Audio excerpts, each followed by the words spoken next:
This is incontrovertible evidence that graying of hair is reversible, and it can be pretty fast. Wow. And there's more. So we all walk around with our biological history encoded in your hair. Like, for example, if you have marijuana 6 months ago, it's going to be in your hair.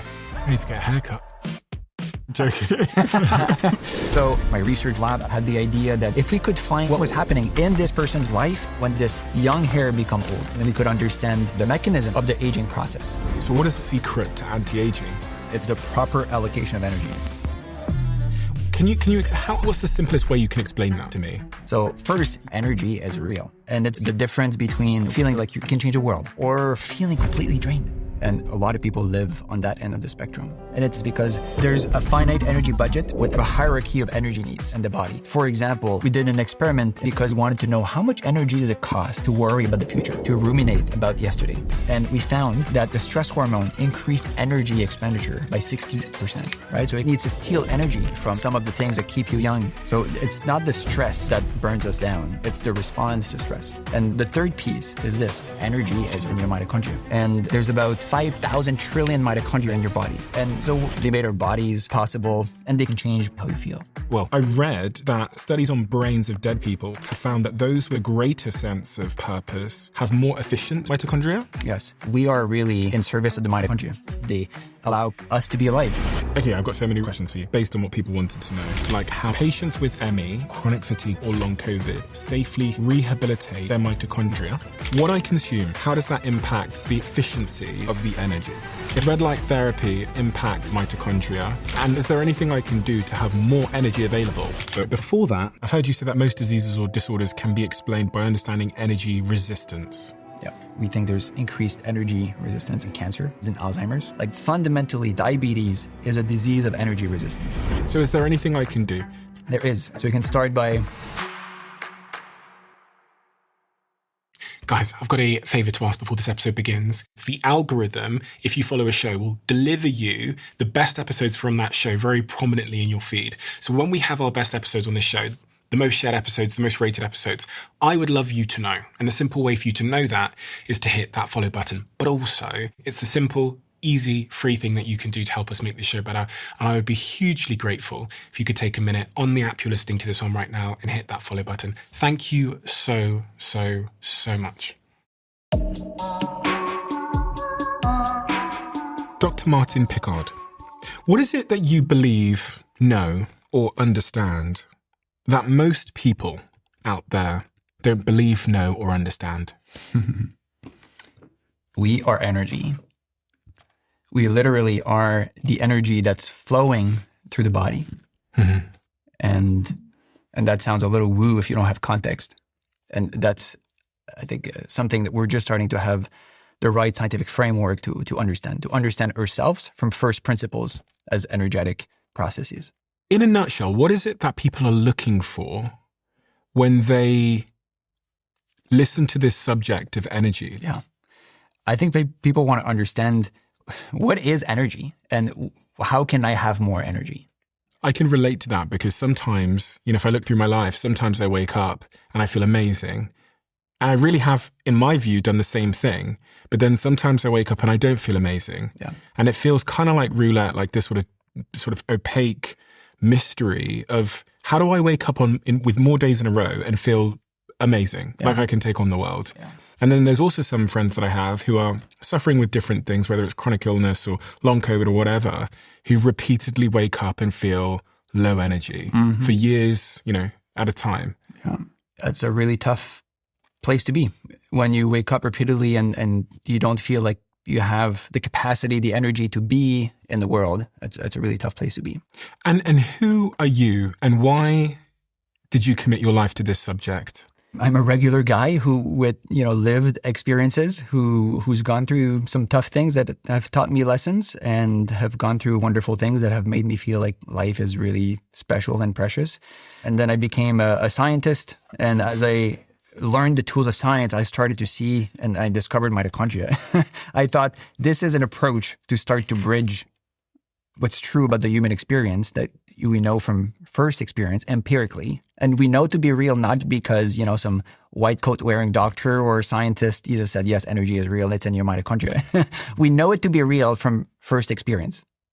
right? Because we feel it. And then what science is telling us about how things work in our bodies, right? And about health and disease and where diseases come from. So I had these questions. So I became a scientist to bridge those domains of existence, the science and the experience. So I've led a research group at Columbia University for 10 years and founded an institute to really build the systems and technologies to help people grow, heal, and transform. You have a PhD in mitochondria. Yep. My PhD was in mitochondrial biology of aging. I mean, there's an image here in front of me. Some people will just be listening, so we'll try and explain it for them. But there's an image here of a video. I'll play the video on screen now, and it kind of looks a little bit like an alien. But I read that this video was quite formative for you. What is that video, and why was that a formative moment in your career? I took this video in England, in Newcastle upon Tyne, in the north of England, with my Geordie friends. The medical school there, I was a graduate student and went there for kind of an exchange. And this is the first time I saw mitochondria moving. I saw like the inner life of our cells. And when I saw this, something struck me as like, oh my God, I'm able to see this, right? And to see living mitochondria because of the mitochondria inside of me. Mm-hmm. It's the energy that's flowing through my mitochondria in my eye, right? That's allowing me to perceive, to see this. Mitochondria made multicellular life possible. They made our bodies possible. And we might just be a vehicle for mitochondria to kind of propagate and keep on living. So when I saw this, like, this is mitochondria looking at mitochondria. Mm-hmm. And then I was starting to understand that mitochondria do more than just transforming energy. What they're known for is they take the food you eat, and then they take the oxygen that you breathe in. And then those two things, the food, the oxygen, converge inside the mitochondria. And then something really special happens. The electrons that are stuck on food, that were stuck together in a green leaf somewhere, right, photosynthesis, what your mitochondria do is they kind of unpack this and they rip off the electrons one by one. And then they flow them like an electrical circuit. And that happens in like the 5,000 trillion mitochondria that are in your body. And then when the electrons flow, they need to flow towards something. Just like in an electrical circuit, electrons flow from one pole of the battery to the negative, to the other pole of the battery. And that circuit is closed in the mitochondria. So the electrons from the food you eat flow towards oxygen that you breathe, and then it becomes water. And it's that vital flow of energy, electrons flowing towards oxygen, that allows us to be alive. And mitochondria do this. And then as they do this, they transform energy from food biochemistry into electricity and into signals and into heat. And the reason the body is warm is because the mitochondria, as they transform and flow electrons like a little energetic circuit, they release heat. So the source of heat, right, that makes us warm, you shake someone's hand, you feel their warmth, you're feeling the warmth from their mitochondria. So is there a mitochondria in every single cell in my body? There's, on average, 1,000 mitochondria per cell. Per cell? There's 1,000. Yes. So how many is there in my body? About 5,000 trillion. Who should care about the mitochondria, and why should they care about it? Mm-hmm. Anyone who cares about their energy, right? About having enough energy to do what they really care about. Mm-hmm. We all care about different things. We're all gifted and talented for different things. Everyone has this, unique, authentic self that wants to come out. The only way for this to come out, and the only way for a person to flourish, is through energy. Mm-hmm. If there's no energy flowing through your body, you're dead, right? And if the energy doesn't flow efficiently, right, and smoothly through you as an organism, then life feels hard. Like you're not at your best. You feel tired, and you feel like, maybe it's not worth it. When you're sick and your immune system is like draining all of your energy, it's really hard to be optimistic, and it's hard to be a good person, and it's hard to be a good dad, and it's hard to want to do good for the world if you're struggling with energy. Do you know what it is? So many of us think that just is what it is, and that we can do nothing about that. Yeah. We breathe in, we eat food, and then how we feel is kind of roulette. Yeah. There's this certain, I think, feeling a lot of us have that we can't really control that much. Mm-hmm.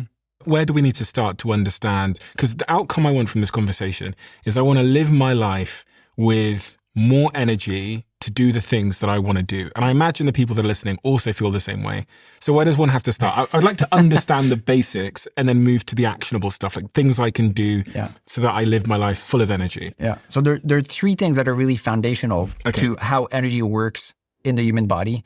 One is that you are the energy that's flowing through this body. I am the energy that's flowing through my body. Yes. So I'm not my body. You're not your body. Okay. I'm the energy flowing through it. You, Stephen. Yeah. This expression now that I'm getting to experience. Mm-hmm. Thank you. This expression is an expression of the flow of energy. If there was no energy flowing through your body, through your heart, through your brain, like you wouldn't be, right? You'd be a cadaver. And we'd say, Stephen is gone. A dead body. Yeah, you'd be a dead body. The difference between a dead body, a cadaver, and a living, thinking, feeling, conscious person who cares is the flow of energy. Okay. You get so indoctrinated in this worldview that the only thing that's real is the physical stuff. And, the the genes that you got from your parents and the body, the physical body, and that's the real stuff. What you can't see with your eyes, not real, right? I think that's a reframe that's kind of a bigger picture mindset shift that we need to, and scientists struggle with. So number one is you are the energy that flows and transforms through this body. Number two is there's a fixed energy budget, right? All of us have a fairly fixed energy budget to deal with. And for example, if you want to have more energy to do more podcasts, to write more articles, to, be more creative, the solution is not eating more because there's this fixed energy budget. And if you overload the system, you feed it too much food, especially too much sugar, it's really hard on the system. And then the system, like an electrical system, you jack up the voltage, right? And then the system starts to overheat. So inflammation is this overheating. There's too much energy in the system, and or the cells are burning too much energy, and they need to kind of tell other cells. Those signals we call inflammation, cytokines. Mm-hmm. So there's a fixed energy budget that you have to deal with. And over time, the organism does a lot of finessing and adapting to kind of try to preserve this energy budget. And that's somewhat linked to stress, I guess, which is, I read your work and it talked about how stress was basically just like an overconsumption of energies. It's requiring loads and loads and loads of energy. Yeah. Okay, we'll talk about that too then, because I think stress is a really important one. What's the third? The third one is life is resistance. In order to be alive, in order to grow, to learn, to transform, right? Change your views, you need resistance to go through some resistance. Mm-hmm. You need energy to go through some resistance, right? If energy just flows and there's zero resistance, then there's no possible transformation. So if life was always easy and you never faced any challenge, any stress in your life, then it would just remain as is, right? And it would be very boring. And from first principles physics, like we know this to be true, at a number of levels. But for example, the sun, this beautiful nuclear reactor in the sky, shoots energy, right, as photons. So light is a form of energy. And as long as light, just goes and photons travels in outer space, photon will remain photon. Light energy will remain light energy until that light energy hits a green leaf, right? And the green leaf basically breaks or stops the photon in its path. So it offers a constraint, right? It offers resistance. So when light energy faces resistance, now it can be converted. And that's the basis of making food. That's how nature makes food. It crystallizes energy from sunlight into molecules. Life, plants crystallize light energy into carbohydrates. And then those are transformed into the different kinds of food that we eat. We need resistance for energy to transform into something meaningful. So what has mitochondria got to do with all of this? Mitochondria are basically little resistors, right? And they are what allows the flow of energy through the system. Have you got a picture of... Okay, here we go. Yeah. Okay, so this is an image of a mitochondria? A mitochondrion. O-N is a singular. And mitochondria is plural. Yeah. So this is a mitochondrion, and there's about 1,000 of these in each of your cells. Okay. And there's about 5 trillion cells in your body that have a nucleus and that have these beautiful mitochondria. And what you see here, these little wings, these are called cristae. And the cristae is where the food you eat end up and where the oxygen you breathe end up as well. So this is where the electrons are flowing. There's like little electrical circuits here. And as the electrons are flowing, the mitochondria become charged like little batteries.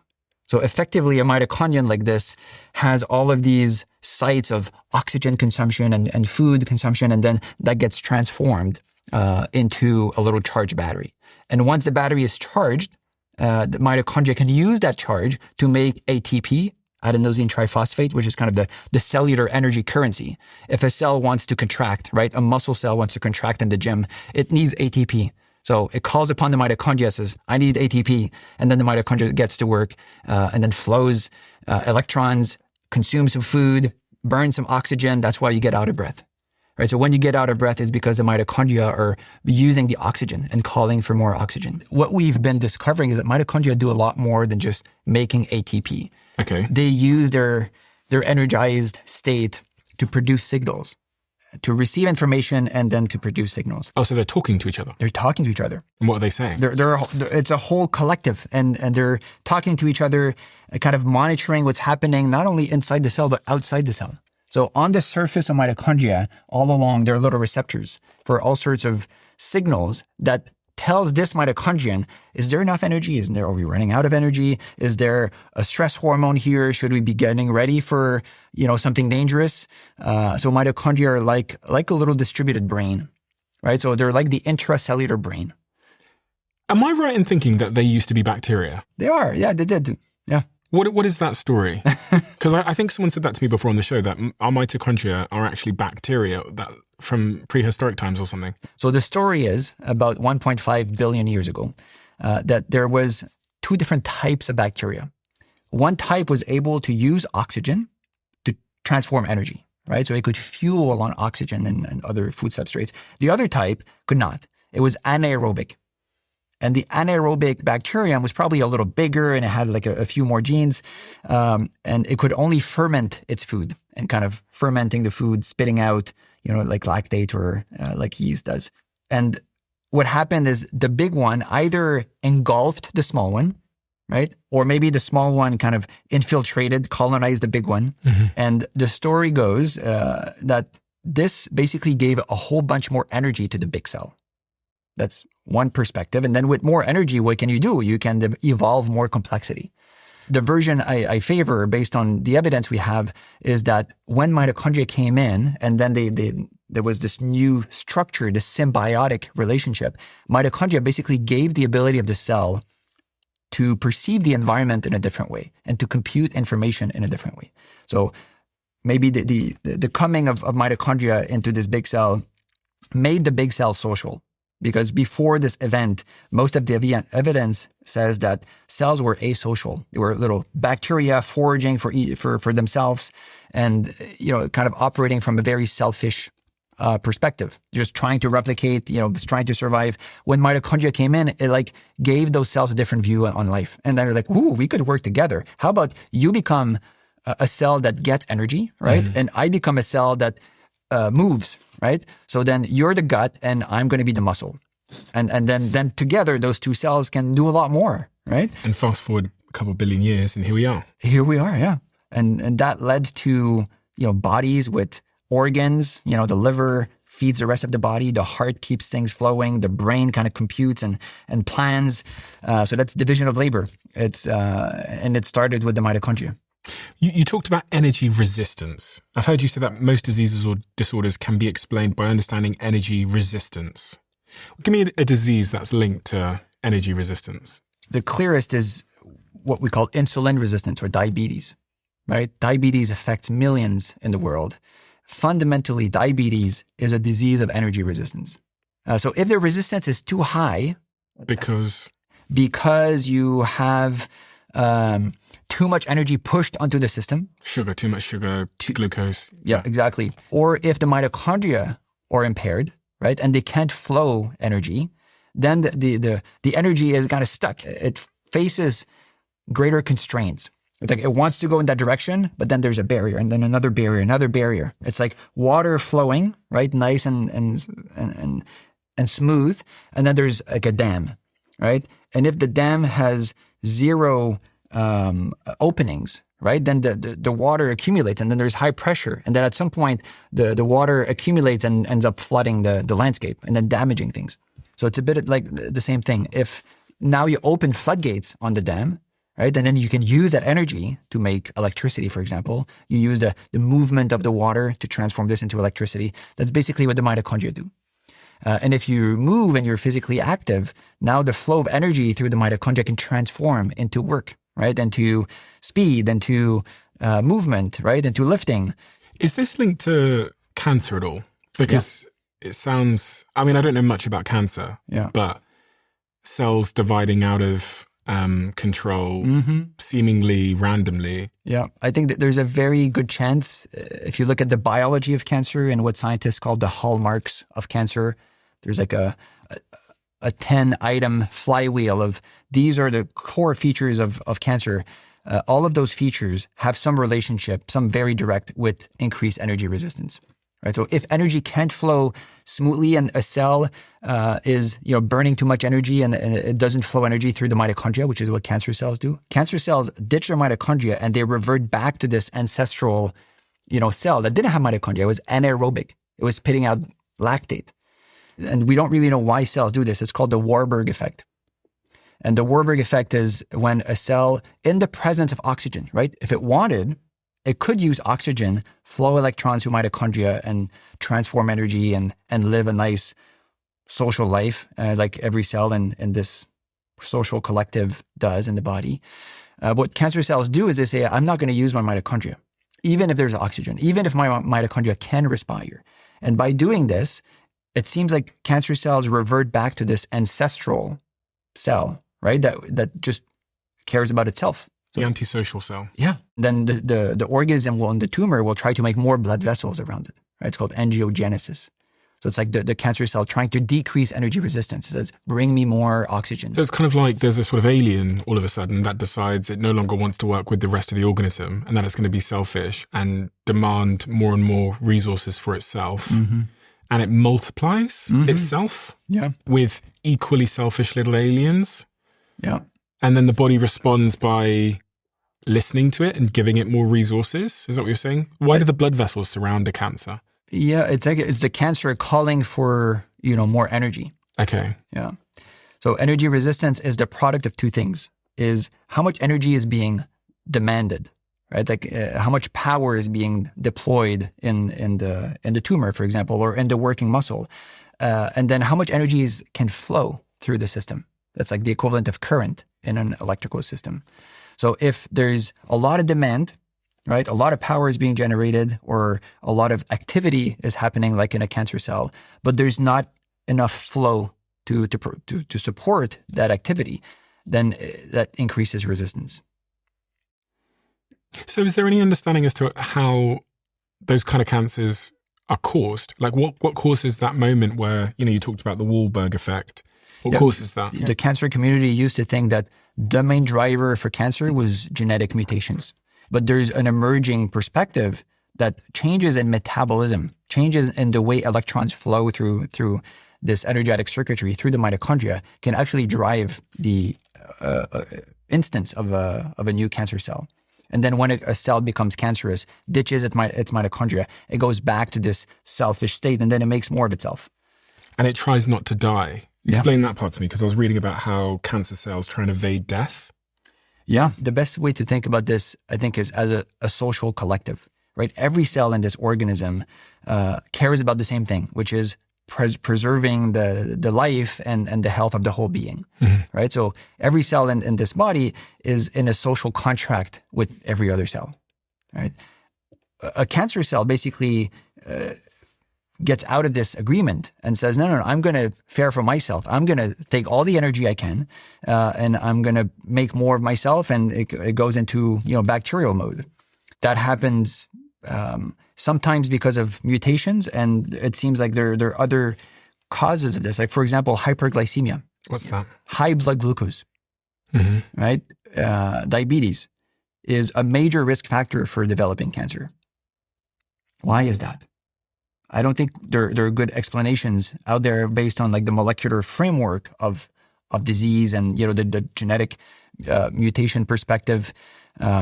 if you look at cancer from an energetic perspective, and it's, I think, likely that the increase in blood glucose increases the pressure, right? There's more electrons that are being pushed onto those cells, or to those mitochondria. And when you push too much energy on a system that doesn't need energy, it's like you're trying to shove, a lot of water through a very small pipe. Something goes wrong. Yeah, something goes wrong. Something can break.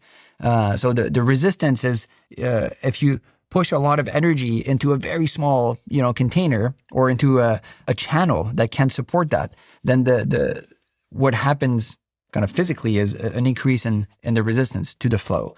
And then that can lead to the cell trying to protect itself. That's what insulin resistance is in diabetes, right? Insulin resistance is a protection mechanism. There's too much glucose being pushed onto the cell, right? And so that causes this excess, energy coming in. The cell says, too much, and it damages the mitochondria, this excess resistance, because there's too much heat produced, reactive oxygen species, oxidative stress. I was thinking about smoking and how smoking also is carcinogenic. It's cancer causing. Yeah. And through the lens of the mitochondria, how could something like smoking be cancer causing? Yeah. It's clear that in cigarette smoke, there are carcinogens. There are molecules that can damage the genome and cause mutations. There's a strong link between lung cancer and smoking. But for all of the other cancers, there's much less of a clear connection between exposure and cancer. Right? The cancers that affect and kill most people, we don't really know, why they come, when they come. And it's clear that there's kind of a long history. And the science behind, connecting metabolism and cancer shows that obesity and high blood glucose and diabetes, especially, which causes very high, excursion, very high spikes in blood glucose, those things are damaging to our cells. And what the energy resistance principle says is that biology processes energy in terms of resistance. And it makes that kind of computation. How much energy is flowing now? And then how much energy demand and how much energy pressure am I exposed to? And if there's an imbalance, then that causes damage. Rather than being innocent bystanders, mitochondria are hijacked by cancer. The tumor reprograms them to stop acting like the body's protective energy factories and starts using them as a manufacturing plant to build more cancer cells. Because of this, targeting mitochondrial metabolism has become a major promising frontier in developing new cancer therapies. Mm-hmm. It hijacks the mitochondria and uses them to produce more cancer cells. Mm-hmm.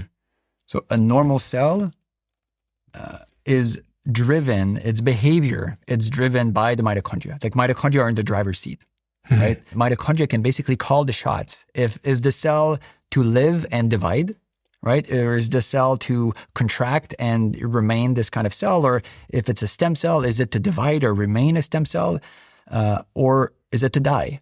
Right? And cells have to make these decisions all the time. And cell suicide for the greater good is something that happens all the time in our bodies. And that's why and how we get rid of most cancer cells, right? As far as we understand, you have a cell that kind of defects from the social collective, and then the organism has the wisdom to say, okay, this is no longer ours, let's get rid of it, right? Because it could become cancer. And most of the time that works well. But what cancer cells can do is say, okay, they ditch their mitochondria, and then they start to use them for their own growth. And by ditching their mitochondria, they basically immunize themselves against the death that mitochondria could trigger. So mitochondria have a veto on cell life or death, and cancer somehow is able to kind of get away from that. And it's weird to think about because, the things that cause cancer or that have a correlation to cancer are things like, as you said, like having too much of this stuff here, too much sugar. The white stuff, yes. High blood glucose levels, etc., are linked to cancer. And one would wonder why eating sugar in excess is going to increase my probability of cancer. But obviously it points to the fact that it must be doing something to my energy systems, which are causing some kind of malfunction somewhere. Yeah. And what the energy resistance principle allows us to understand is why that is and what's really happening. If you overload your body with excess energy, the body has to deal with this. And in a simple electrical circuit, if you jacked up, the voltage and the system is too weak to take this, then resistance goes through the roof, the transistors start to melt, and then the system, gets damaged. The same thing happens, in the body. If you overload the system with too much energy, too many electrons, right? Very direct parallel with the electrical circuit. There are electrons stuck here on these little glucose molecules. If you ingest this, now it increases the voltage in the body. And then if the mitochondria can't keep up, and because they're not flowing energy because you're sedentary, you're not moving, then that increases the resistance, right? And they might die or malfunction. Correct. Or things get damaged, right? The clear connection here is too much energy, increased energy resistance. So then the electrons that normally flow smoothly in your metabolism, right, from the food to your mitochondria, then that whole circuit becomes more resistive. And if you're an electron and you're trying to go through the metabolic pathways looking for oxygen in a mitochondrion, but then at every point in this cascade you face resistance, there's more chance that electron kind of jets out and then becomes oxidative stress. Well, then what's going on with aging? I've got two women in front of me, and they have two different colors of hair. Now, let's just pretend, for argument's sake and for the sake of this explanation, that this is someone's hair that's gone grey because of stress. And this is what she used to look like, or he used to look like, in terms of the colour of their hair. What I found really interesting, because it kind of speaks to lots of things that are going on in the body, is you're saying you can actually reverse grey hair without dyeing it. And if so, what does that tell us about what grey hair is, but more broadly about stress, energy, mitochondria, and everything in between? Yeah. What we discovered is that hair graying is reversible. And that was surprising, because what I've learned and what most people learn is that when you age, it's kind of this linear progressive decline, and there's kind of nothing you can do about it. But it turns out that if you look on most people's head, you can see things like this. This is obviously, this was dyed, and all of the hairs were white, and then all the hairs are dark. And if you take a hair like this, the tip here, right, was inside the body long time ago. This is almost like if you looked at tree rings, right? You take a tree and you cut it in cross section, you see like the rings, and then you can say, ooh, this ring was 30 years ago, right? And this ring is today. So you can use that to kind of map the history of what happened in the environment of the tree. You can do the same thing. We all walk around with biological history crystallized in this hair. And that's why if you want to know if someone had a drug, for example, like a month ago or 6 months ago or 2 years ago, depending how long the hair is, you can actually use the hair, and all along would be, the chemical signature of what you took. So you can find marijuana in the hair, here, but not here. So if you have marijuana 6 months ago, it's going to be in your hair, and you're going to walk around with that trace, that physical trace in your body. I need to get a haircut. I'm joking. And the idea was, if we could find hairs on someone's head that the tip was dark, right? And then when you look closer to the body, it becomes white, right? And you would say the hair was young, it was young, it was young, it was young, and then boom, it became old, right? It lost color. Hair graying is a classic hallmark of aging. Then we thought, then you would know that something was happening in this hair follicle, in this person's body, right? That made this young hair become old. And then maybe we could understand the mechanisms of the aging process. So this became a kind of an interesting scenario. And through doing this, we found people started to send us hair samples in Ziploc bags, over the mail. And we were looking for two colored hairs, a single hair that has two colors, kind of like this. And we found hairs that, head hair, beard hair, pubic hairs that showed the signature. The hair was dark and then it became white, or the hair was white and it became dark again. Mm-hmm. So we had physical evidence from multiple people that showed white hairs can go back to being dark. And this contradicted this idea that, aging is this linear progressive process that we're kind of doomed to experience without any flexibility. I was one of the participants in that study. I ended up finding 5 hairs that had this pattern. And when we looked at when the reversal happened, we found that the reversal happened when I went on vacation. And I would go back in those days on annual cycling training camps. So I would go for a week where all you do is you bike, you eat, you sleep. Energy started to move very differently in my body during that time. And then when we looked at the hair and we analyzed the composition, the molecular composition, that's what scientists do. You can take a hair like this, snip the pieces, the white segment, the dark segment. It's all the same genome, right? Every hair has the same genome, the same genetic material, same food, same physical activity, same everything. Why some hairs are like this or like that was an opportunity to understand the dynamics, the plasticity, like how life can go from being young to old or old back to young. And what we found was that the main signal was a mitochondrial signal. And in the white hair, I thought there's going to be less color, right? Obviously, but also probably less mitochondria, less, some other things. We found that the white hairs have more mitochondria. And there was an upregulation of the body, the hair follicle, where the hair was becoming old, wasn't kind of letting go of things. It was doing more. So that means during that period of time, you were more stressed and using more energy? When cells become old, instead of just dying, right, they struggle. And when a cell has damage in the DNA or the mitochondria not working properly, or for some reason they accumulate damage, they become old, the cell struggles to make more mitochondria. And it tries to kind of compensate and then ends up wasting a lot of energy in the process. So on that hair, what you looked at, that was grey, let's call it. It had more mitochondria because it was struggling. And why was it struggling? It looks like stress hormones can, make a cell struggle, for example. Cortisol. Cortisol, yes. If you're a cell, right, and your perspective on the world is pretty simple, you don't have, the senses that, we enjoy, but you do nevertheless, sense the environment. If cortisol comes and you get the signal, it means there's something out there in the environment that's dangerous, right? You should be preparing for having to fight or to flight, or there's something out there that's dangerous. Our cells evolved to interpret cortisol in that way. So we did an experiment in the dish. We wanted to know how much energy does it cost to worry about the future, right? Or how much energy does it cost to ruminate about yesterday, the thing you didn't do, or the mistake you made at work, or that conversation that went sideways, with your partner. How much energy does that cost to be thinking about this, to be, engaging your stress system, to be releasing cortisol? So 2 students in the lab, Gabriel and Natalia, did that experiment. You put cells in a dish, you give them the equivalent of cortisol. How much energy is going to cost for these cells to prepare?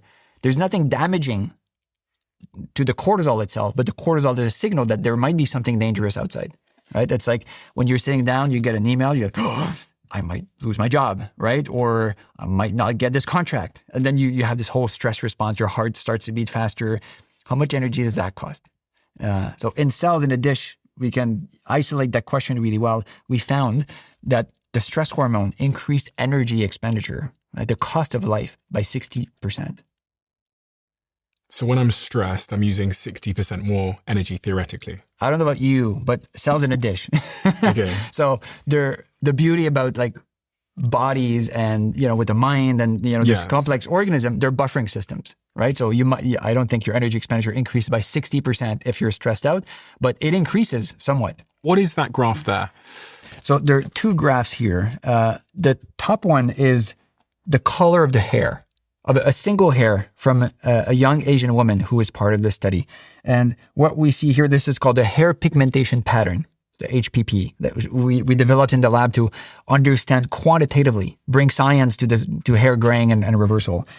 And so what you see here is this hair was dark, and then it became white for 2 centimeters, and then boom, completely regained color. Actually, it was darker here than it used to be. Right? And then stayed dark afterwards. So this is a hair that we received in the mail as we were starting to collect 2 colored hairs. And then when we saw this, we had found from a few different people white hairs that had regained color. We'd never seen a hair like this. That's dark, white, and then dark. Right? So I remember holding this hair. I was like, oh my God, this is in the same hair. This was incontrovertible evidence that graying of hair is reversible, and it can be pretty fast. Like this transition here is just a few weeks. This is about 1 week, right? So this white hair, completely white, regained color in just about a week. So then we developed an instrument, which was a simple sheet. On the y-axis, the vertical is most stressful thing that ever happened to you, no stress at all. 10 and 0. And then the x-axis, the horizontal, was time. Yes. On the far right is now, right? This is now. This is a year ago. And then we labeled all the months. And then we asked people, and we asked this lady, put a dot on the graph that was the most stressful time in the past year. That anyone can do the exercise. Past year, most stressful time. Okay, maybe last March. And then you put a dot, right, in March, number 10. And then least stressful part, 0. And then put other like meaningful things that happened that were challenging. So people put dots, along this last year, then connect the dots, right? The red graph is her dots connected. And it correlates perfectly to her hair going gray. Correct. And what happened to her life, she said she finished her PhD thesis and she was jobless, but she was fine. She was happy to be done with her studies, and then broke up with her boyfriend. Oh, damn. And her hair went gray. Yeah. Broke up with her boyfriend. She didn't know what was happening with her life. She had to travel to Europe. There was some family drama. She said, these were the most stressful 2 months of my life. There's a killer question here, which is, if that remains chronic, does that hair follicle go gray forever? Yeah. I.e., if I go through a stressful period for 2 to 3 weeks and my hair goes a bit gray, as long as I get out of that stressful period as quick as possible, does that hair then return to black or dark? Yeah. Do you see what I'm saying Yes. here? It seems like, and we ran some like fancy mathematical model to understand why this would be possible, why it could happen like now for this hair and then be reversible. But we know, very well, if you have a full head of gray hair and you're 70 years old, you're not going to regain your color. Yeah. So there seems to, what the mathematical model suggested is that there's a window of opportunity, right? Where a hair slowly accumulates damage, becomes more and more probably energetically inefficient, right? So there's more and more energy resistance, and then there's a barrier. And then when the hair hits that threshold, now it loses color. It's done. Yeah. But then if something changes in the body, right? You go on a vacation or you start to do intermittent fasting and then there's more energy available for your dark hair. Now it can be reversed, right? Because you can go back up against that threshold. But then eventually this hair is going to go gray again. And then if you're way, way down, like this hair turned gray 10 years ago and you go back up, you're too far away from threshold to regain color. Okay. So it suggests some threshold model that there's a window of opportunity for something as binary as hair color. It's black or it's white, right? So there's kind of a window of opportunity there where you can reverse gray hair. Yes. I do want to come back to this hair thing, but it did make me think because you added a layer of nuance there, which is about the mind. Mm-hmm. Like if I go through my life with a more resilient mind and you get that bad email and you go, and I get the bad email, I go, fuck it, who cares? Yeah. Am I therefore going to be a way more productive person throughout those 24 hours because my mitochondria are using less energy because there's less cortisol? Yeah. Based on what we know, I think that's likely correct. So it's not the stress that burns us down. It's the response to stress. And nothing is free in biology. And for your heart to beat a little faster, if you mount a response to that email, right, you're burning energy in your heart. And then you're tensing your shoulder. That's burning energy. Now your brain is going into like rumination mode, and then this thing, and then it makes you think about your childhood and this, and then the anxiety, and then you start to sweat. Like everything costs energy. So the chain of events is, I get the email. It's a very bad email. It says, "You're fired, Stephen, from the Diary of a Seer. We found a different host." Yeah. I look at the email. That goes into my psychology, my mind. I then have a story I tell myself about what that email means for me, my future, my children, whatever, which then causes a physiological response of like chemicals like cortisol, which goes into my cells, my mitochondria, which then have to work a little bit harder or use more energy, which is ultimately then going to mean that I'm more tired because I have a finite amount of energy per day. Mm-hmm. Is that sequence of events? I ask about that sequence because it offers me an opportunity to intervene at some point. Yes. Yes. That's a right way to think about it. Don't open the laptop. Or like get a little bit better with bad news. Yeah. Or, learn to be less reactive, right? Or learn to feel and sit with be aware of that reaction, because the key solution to kind of to cutting that sequence of event that ends up draining you is to become aware of it. Yeah, become aware of it. Yeah. Right? So you can kind of interrupt this. And people who study contemplative practices and meditation and mindfulness approaches, I think many of them think this is kind of the key, right? The awareness, the somatic awareness or interoception. So if you feel into your body's responses, you become free of, do I mount a response? Is that needed now or not? There's different types of stress, right? There's like the acute stress, which is just, you get the email, you feel a little bit of a spike, but 5 minutes later, you're fine. Yep. And then there's the more chronic type of stress where you're waking up every day with the same feeling of stress deep inside you for many, many days in a row, many weeks in a row. Yeah. I hear that acute stress isn't all that bad and it's very normal and useful, but it's this chronic stress that can cause a lot of damage. Yeah. And I think that brings us back to the concept of how is energy flowing through the body? And if it flows with not enough resistance, you can't survive. But if there's too much resistance, then you get drained. How do I think about this resistance thing? Because I'm really struggling with like understanding it. Maybe one good example to frame this is exercise. Yeah. Right? When you start to exercise, there's increased resistance in your muscle, right? Your muscles are contracting. So there's a physical resistance there, but there's also energy resistance. So the energy is trying to flow through the muscle. And then you have mitochondria. If you have just a few mitochondria and the muscles are contracting really hard, like you're running, you're sprinting, right? You're doing interval training. Now the mitochondria don't have the capacity to flow as much energy as the muscle is asking. Right? So that imbalance of demand to flow capacity. Now, the product of this, the demand divided by flow capacity is resistance. Okay. So if you demand a lot of your muscle because of your sprint, but you don't have a lot of mitochondria, right? It's going to feel terrible. And then because the resistance creeps up, and then your muscle, becomes really hot, and then eventually there's inflammation, and then it burns, and then it's uncomfortable. So that's like an acute bout of energy resistance. What happens with exercise is once you recover, right, the benefits of exercise don't happen during the exercise; they happen during the recovery. So if you recover, now the muscles are relaxing and you're resting. Eventually, you go to sleep. During the decrease in the resistance, now the cell says, next time this happens, I better be ready. Like this was really uncomfortable. There was too much energy shoved into a system that couldn't take it. Right? So I'm going to make more mitochondria. So that's what happens if you go from being a sedentary couch potato, right, to training for a marathon.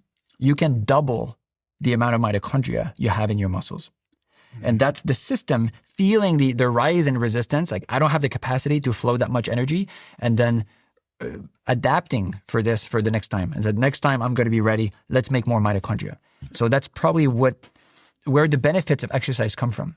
This spike in and why stress is not a bad thing intrinsically, right? If you have a spike of stress, it stimulates the process. It stimulates the body to put in place things that, in the long run, makes you more efficient, decreases your resistance. Then you can go through life with less resistance. Coming back to this grey hair thing. So if we consider grey hair, my hair going grey, to be the last domino that fell, so like the symptom, yep, then what is the first domino? Mm-hmm. And can you walk me through the sequence of events?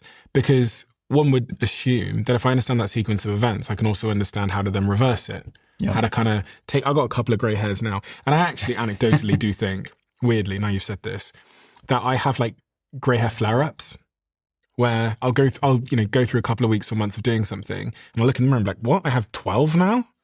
I'm being generous there. There's more like 25. I have 25 now. In terms of those dominoes, the symptom is grey hair. Yep. What is the first domino that falls? And what is the sequence of events that leads to the grey hair in the follicle?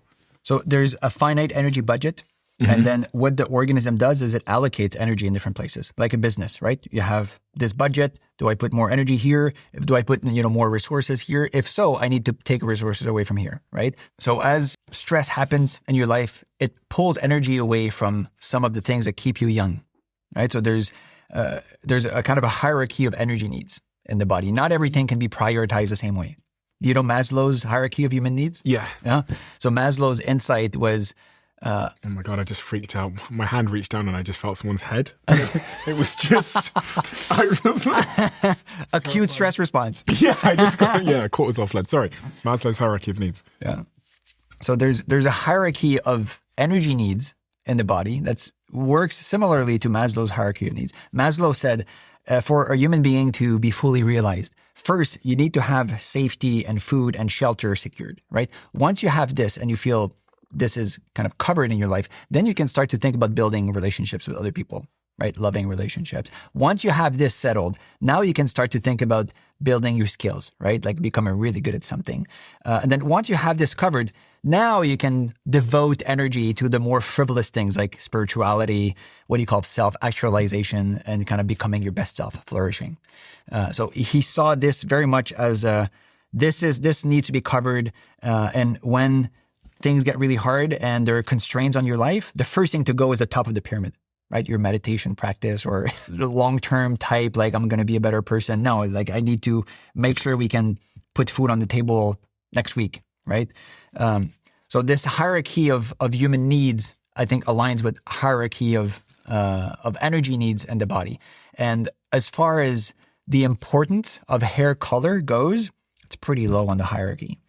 So as the body gets older and you have more and more cells in the body that start to be less efficient, right? Their mitochondria are working a little, less efficiently, and then there's more inflammation in the body that's costing energy, and there's more worries about professional obligations, and all of these things kind of stack up and steal energy away from the things that are there. We call them growth, maintenance, and repair.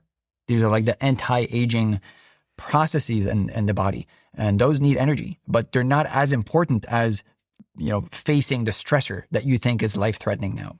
So if there's a lion chasing me, my body's going to commit all the energy I have to getting away from this lion, and it might say, listen, Stephen, we're not going to repair the skin next to your eyes. You're going to get a couple more wrinkles, and we're not going to commit energy to making sure your follicles in your hair produce black pigment or whatever. Exactly. So I would then look aged. I would look older. But that's because all of my energy's been going to something else, which my body considers to be a high priority. Correct. Which also brings me to, I guess, the famous, what we always talk about with presidents, because presidents go into office often with dark hair and they come out with grey hair. And usually one does not age that quickly in 8 years. We see the same in the Premier League with football managers. Mm-hmm. They walk in on that first day, they look very sprightly and energetic. And 2 years later, they have grey hair, bags under their eyes, wrinkles, and they look like they've aged 10 years. Yeah. So you're telling me actually that the real secret to anti-aging, if there was one, is this. Is the proper allocation of energy. So if you don't waste energy stressing out about the future and the past, and you can spend more time in the moment, not being overly reactive to things, which is kind of a lifelong effort, then more of that precious energy can go towards anti-aging. Can I also pull more energy in the top? Like, can I just, if I get more energy, does that mean that there's less likelihood that we're going to run out of energy when it comes to my hair follicles being black or gray? Yeah. The thing is, it doesn't look like we have that flexibility. Like, if you want to have more energy and you want to age more slowly, eating more is not going to give you more energy. So is there anything I can do to have more energy available?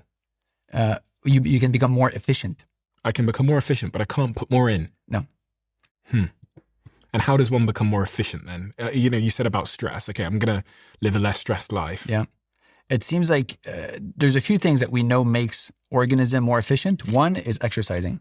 Okay. Right? Because when you exercise again, you're increasing energy resistance, uncomfortable, potentially you're damaging things, right? Because you're increasing what we call dissipative losses, right?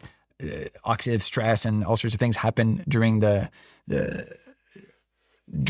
exercise. But then when you recover, now the body's like, next time this happens, I'm going to be ready. And the process of getting ready to go through a high resistance, gym session is that you make more mitochondria, right? Your muscles get bigger and stronger, and your heart becomes more efficient, and your arteries become softer, and you develop, the confidence that you can do this well.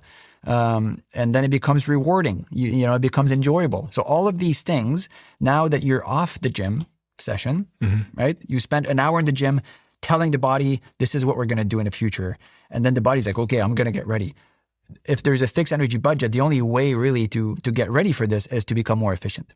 So by having more mitochondria, by having a more fluid and kind of flexible cardiovascular system, and by putting in place all of these changes, decreasing inflammation, right? All of these things make more energy available. It decreases the energetic cost of doing the activity. And then there's more energy available for anti-aging, growth, maintenance, and repair, vitality. So I suspect that's why you burn more energy when you exercise, but you feel like you have more. And you don't actually have more. The feeling that you have more energy is simply energy flowing more smoothly through this thing. It's more efficient. I've got more mitochondria. Yeah. Okay. What else?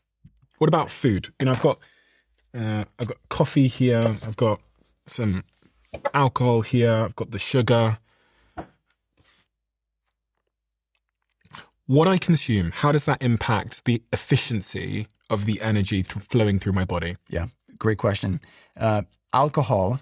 What we know about alcohol is that, as we talked about earlier, nothing is free in biology, right? So if you put something in the body that shouldn't be there, effectively a toxin like ethanol, which is what's in there, it's going to cost energy to get rid of it.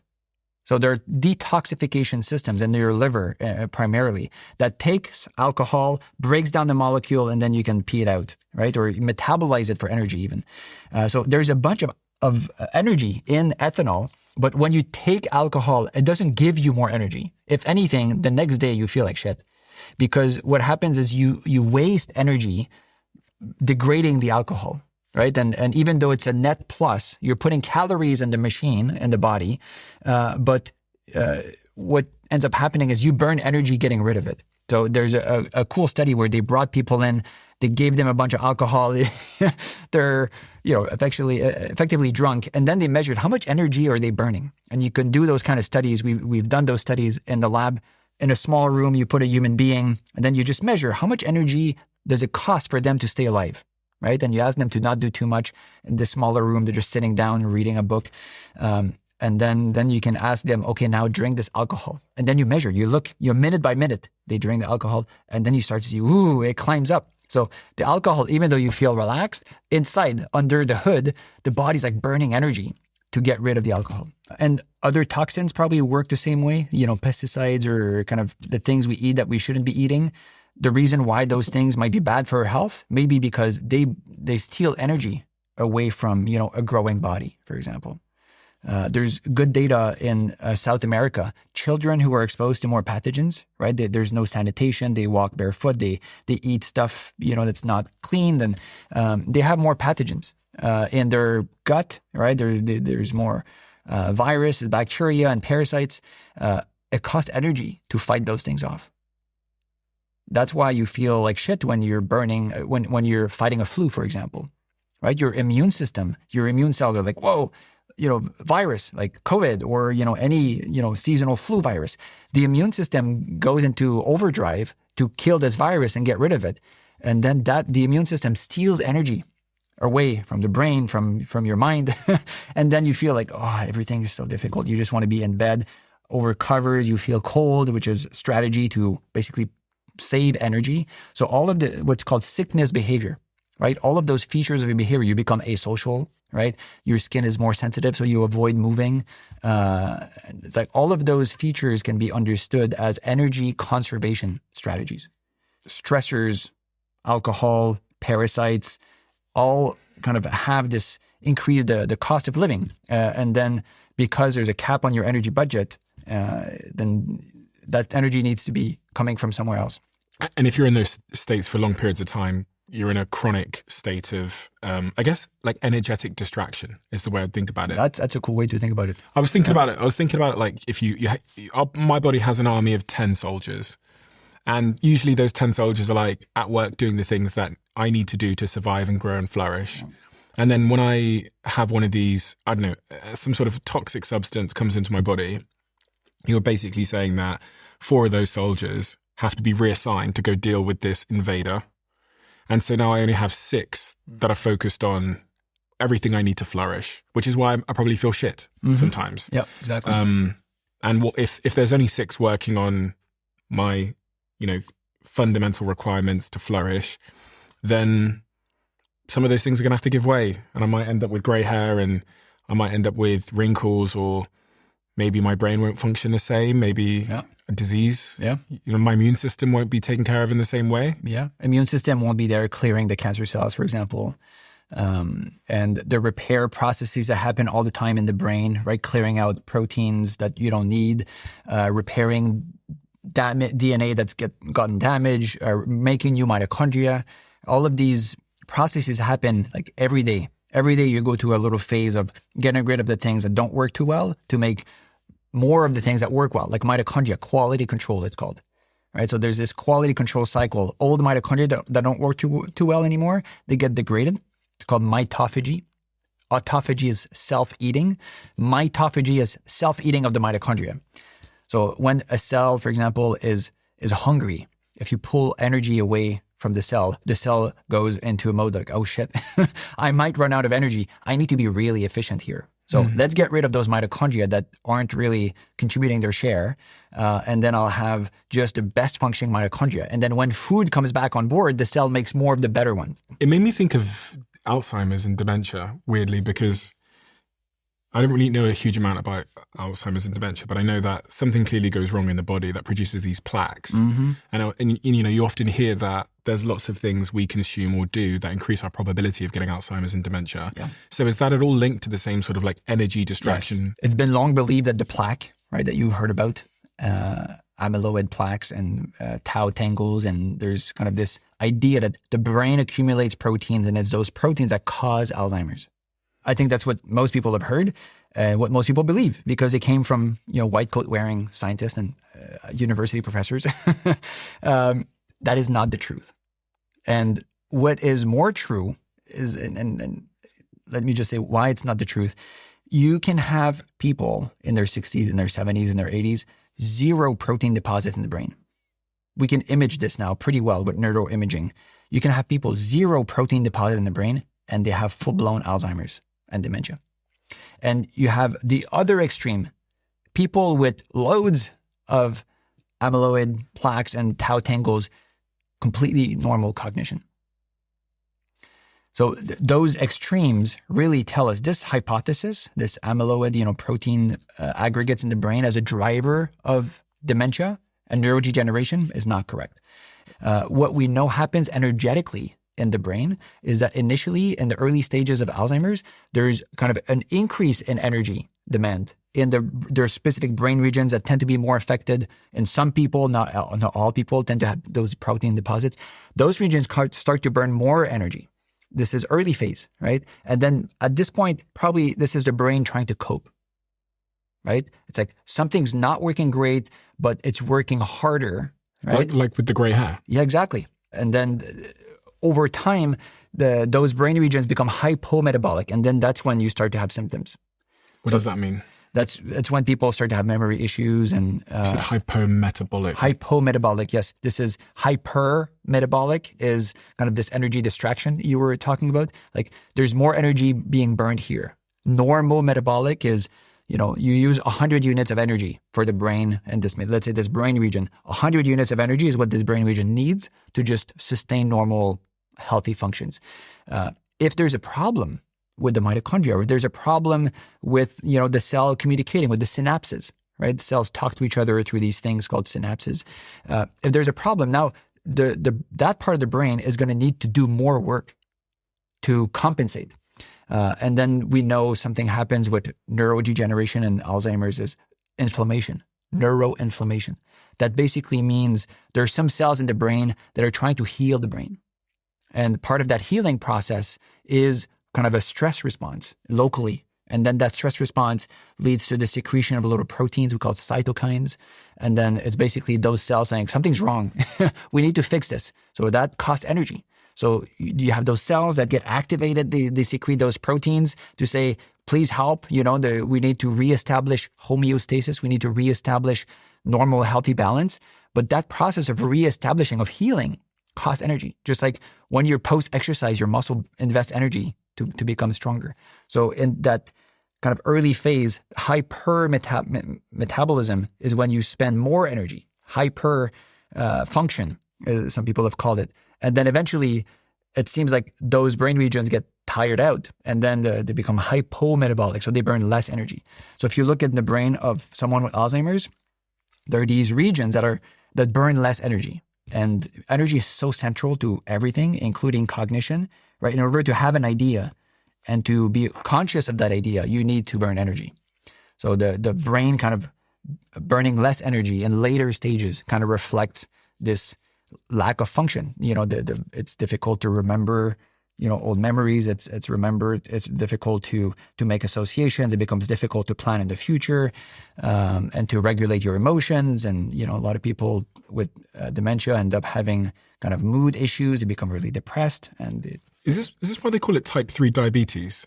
Because I've just heard that phrase quite a lot recently. Yeah. And so my hunch is that Alzheimer's and dementia more generally is a disorder of energy. And specifically, it's a disorder of, increased energy resistance. So there's type 3 diabetes comes from the fact that when the brain gets sick, right, and symptoms of dementia start to appear, like loss of memory and mood and depression and that constellation of symptoms, when you look in the brain, it's burning less energy. But it's also harder for glucose to get inside the brain. It's less efficient. There's a loss of efficiency, but an increased resistance, right, or a decrease in conductance for energy, for glucose, for example, to get inside the brain and be processed and be used. And why might that be? Because you're pushing too much glucose on the system. Oh, okay. If you load up the system all the time with glucose, with sugar in the blood, and glycemia is high, you have diabetes perhaps. This is all the time like pressure, pushing energy onto the system that's like really delicate. And it's not like jacking the voltage on your lamp that eventually, is going to catch fire. We are a slow burning fire, right? Like the inside of our cells, you have the electrons flowing. And when there's sparks flying, it damages the mitochondria. It damages this, damages that. And that increases, that's what aging is. Aging, the most basic mechanism of aging, including brain aging that leads to Alzheimer's, is the accumulation of a little damage, little mutations, little defects, little imperfections.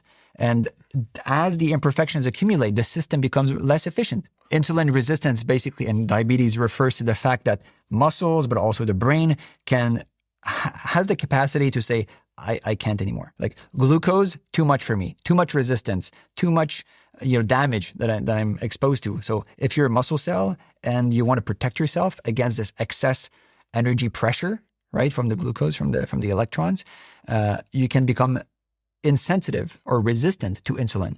Mm-hmm. So then you take the receptors that are sitting on top of the surface of the cell, you pull those out, right? So then the cell no longer is sensitive to insulin. So then the body's like, whoa, like glucose is way high. A normal healthy body releases insulin, floods the blood, insulin goes to the surface of your muscles and then says, take in the glucose because there's too much glucose in the blood. We're going to damage the brain. We're going to damage the eyes. We're going to damage the nerves. So muscle, please take in that glucose. But when the muscle is overwhelmed and the mitochondria are starting to be at capacity in terms of how much energy they can resist and flow, then they shut down the valves, right? So the muscle cells become insulin resistant and then glucose intolerant. And that protects the mitochondria in the muscle cells. But then blood glucose starts to increase. So the next step in this cascade is, well, if there's too much energy in circulation, too much sugar, too much fat, what can we do with this? And that's where fat stores, adiposity comes in. So obesity is a protection mechanism against excess energy resistance. One way to think about this hypothesis that dementia, Alzheimer's, is linked to an overflow of glucose, let's say, is to look at other civilizations or, tribes, the Hadza tribe in Africa, who don't have a lot of glucose. Do they still get Alzheimer's and dementia? I don't know the literature on this, but it's clear that people who, if we look at what makes you more likely to have Alzheimer's, what makes you less likely to have Alzheimer's, all the things that make you more likely to have Alzheimer's contribute to increasing this energy resistance, right? Too much sugar in the blood, diabetes, physical inactivity, right? If you don't move, energy doesn't flow through your mitochondria. So it just stacks up, accumulates. And the things that protects the brain, protects you against Alzheimer's and dementia, or things that let energy flow. Physical activity, not eating too much, especially not eating too much sugar. And then ketones. There's new, data now showing that ketones can, enter the brain and be metabolized more easily and can even kind of improve cognition. And the ketogenic diet, which I know you've tried, many people report more energy on the ketogenic diet. It's not because you eat more calories. It's because those electrons that are stuck on ketones instead of being stuck on glucose can flow more easily. And those ketones are made by mitochondria in your liver. This is a really beautiful story of this, the sociality of mitochondria in the organism. The liver mitochondria is where ketones are made. If you eat fat, right, avocados and oil and meat and butter and those fat molecules and go in the liver, and then the mitochondria in the liver take those fat, transform them into ketones, and then put the ketones into the blood. The kidneys also do a little bit of this. And then the ketones go to the brain, and then they feed the mitochondria in the brain. So you have mitochondria in the liver talking and feeding mitochondria in the brain. And the path for a ketone to go from blood to mitochondria is much shorter in terms of number of enzymes, number of resistors, if you want to think about it energetically, than for glucose. That path is very long. The ketone path is much shorter. I just want to make sure on that point that I don't misunderstand, because it could have sounded like you're saying that too much energy might cause Alzheimer's, but actually you're not saying, because I think of ketones as energy, and I'm shutting ketones all the time. Yeah. I don't want to flood my brain with energy so that malfunctions, gets Alzheimer's. For some reason, it's really hard to overwhelm the brain with ketones, with ketones, or overwhelm the body if you eat fat. Like it's very easy to feel like I'm full. I've had a good enough meal. If you bring sugar into the picture and you mix sugar and fat, now things like taste so good, and there's like an extra reward. And a lot of people eat for different reasons, not just because they're hungry. Mm-hmm. That's because it's so rewarding to eat something fatty and sugary, especially the sugar part. Then you lose regulation. And that's why I think the GLP-1 drugs are so powerful, because they address the problem where it starts. Like, how much food are you putting into the system? Yeah. I did look at the stats there on the tribes in Africa, and it says when researchers study indigenous groups such as the Hadza hunter-gatherer tribe in Tanzania, or rural agrarian populations like the Yoruba, they find that Alzheimer's and vascular dementia are exceptionally rare. Mm-hmm. Which again means that it points to Western diets. Mm-hmm. Western diet, Western lifestyles, behavior. These people move all the time, and they don't eat too much. Most of them don't need to kind of rely on their fat capacitor. They don't have excess energy to just store away. And for some people, there's congenital leanness, right? Like you're born lean, and you can't put on fat. If you eat too much, the high sugar or high fat just accumulates in the blood, and then it gets lodged in ectopic ways. So it gets lodged in the muscle or in the liver or in the brain, and then that causes damage because of this like excess energy pressure, and then the system overheats. Skinny fat, yeah. And that stores it around your livers and stuff. Exactly. What's that called, that fat inside you? Visceral fat. Yeah. And the visceral fat is linked to increased inflammation, and it's linked to a bunch of diseases. But this is just a symptom, like the increased fat. And I think the reason why obesity, in general, we say obesity is bad, is because obesity reflects a deeper state, a more important state, which is this increased energy resistance. Like there's too much energy in the system, and the system can't flow it. Like the mitochondria can't keep up. So to protect themselves, they store that away, and then you become obese. If you're going to take tips from anyone on how to stay focused and high energy, let it be from the greatest pound-for-pound fighter of all time, the guy they call Johnny Bones Jones. John is a co-owner of our show sponsor, Ketone IQ, alongside myself. And when you hear why, it probably makes a lot of sense to you. When he's training or fighting, he needs high-quality, steady, laser-like focus without the crash. And ketones give him exactly that. And unlike caffeine, ketones don't stimulate your brain, they fuel it. So your brain actually loves ketones because it runs on them much more efficiently than anything else. And right now, Ketone IQ is giving away one-of-a-kind pair signed MMA gloves from John Jones himself and the upcoming gold medal wrestler he's coaching called Gable Stevenson.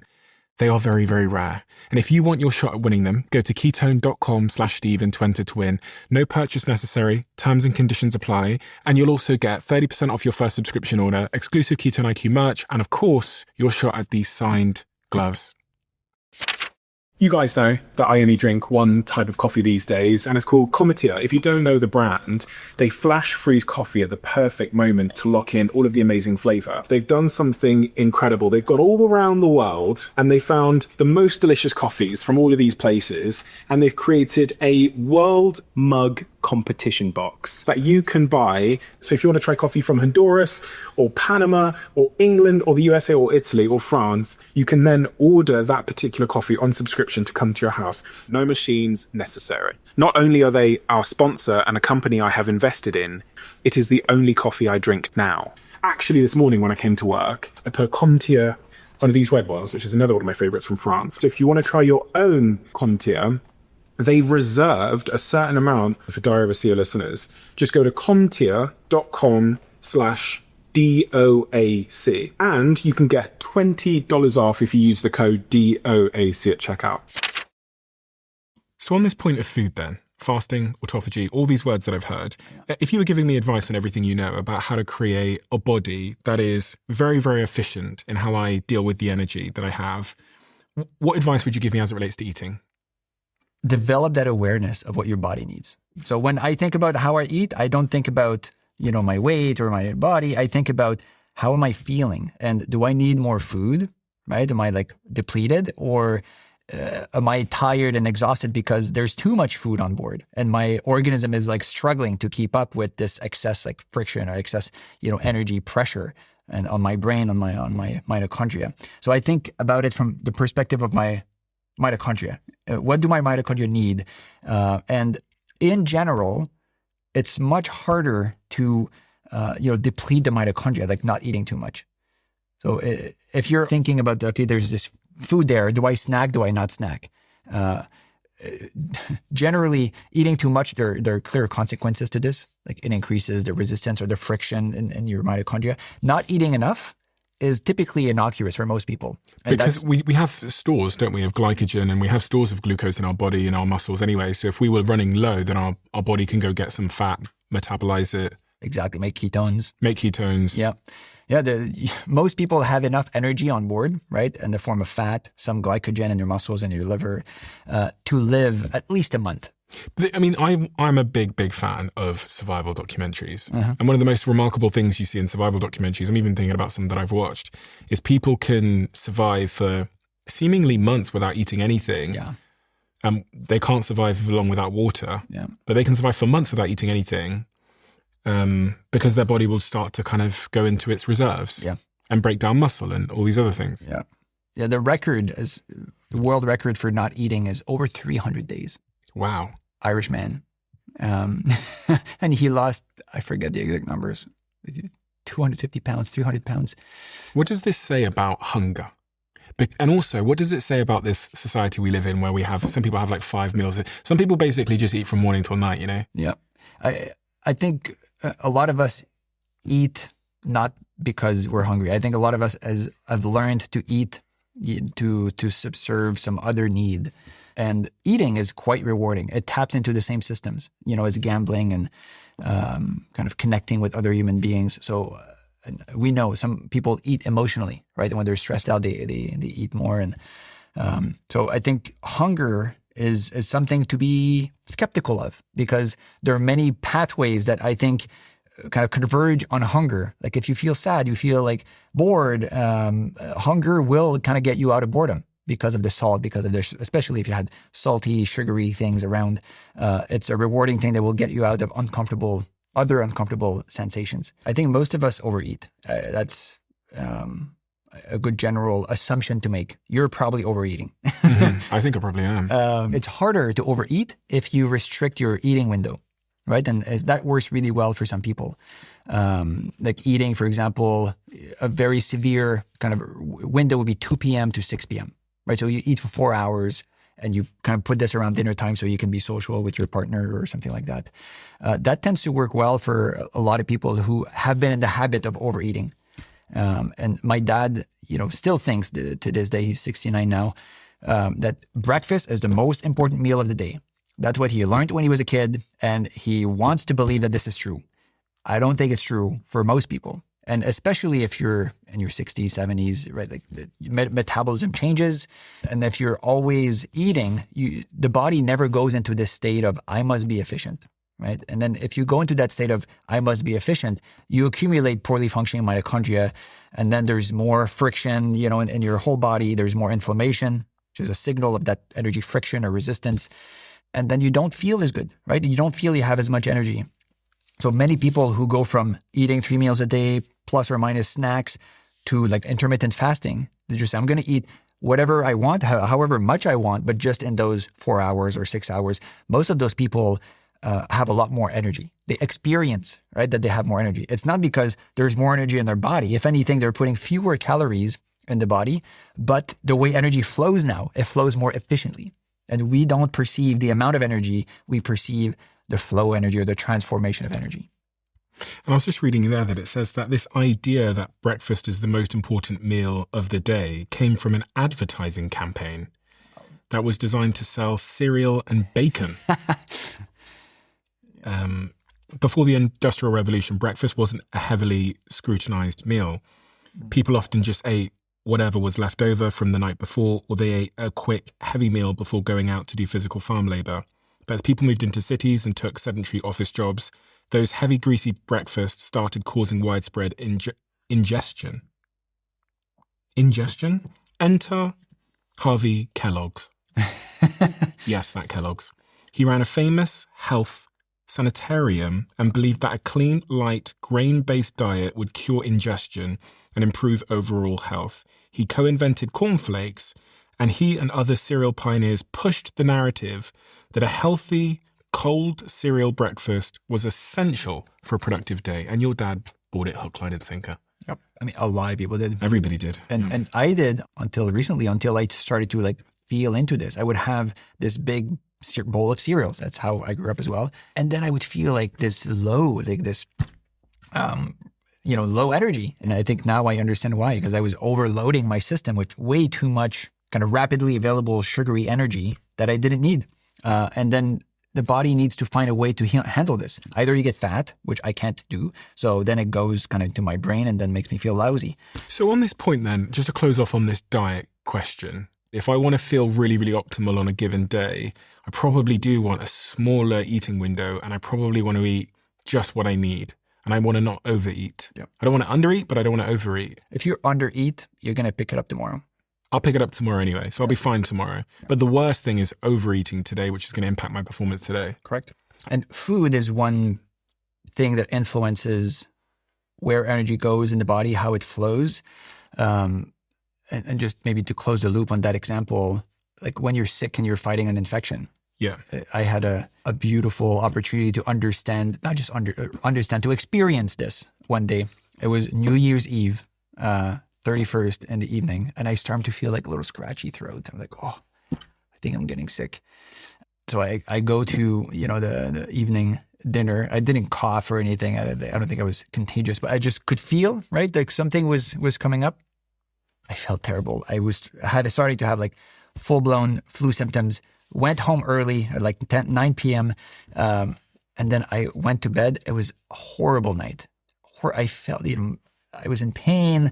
And then I had massive fever. I took a warm bath to help my fever kind of, go up so that it could fight the high fever, stimulates your immune cells and weakens the virus. So it's usually a good thing. And then next day I was out and I was so depressed.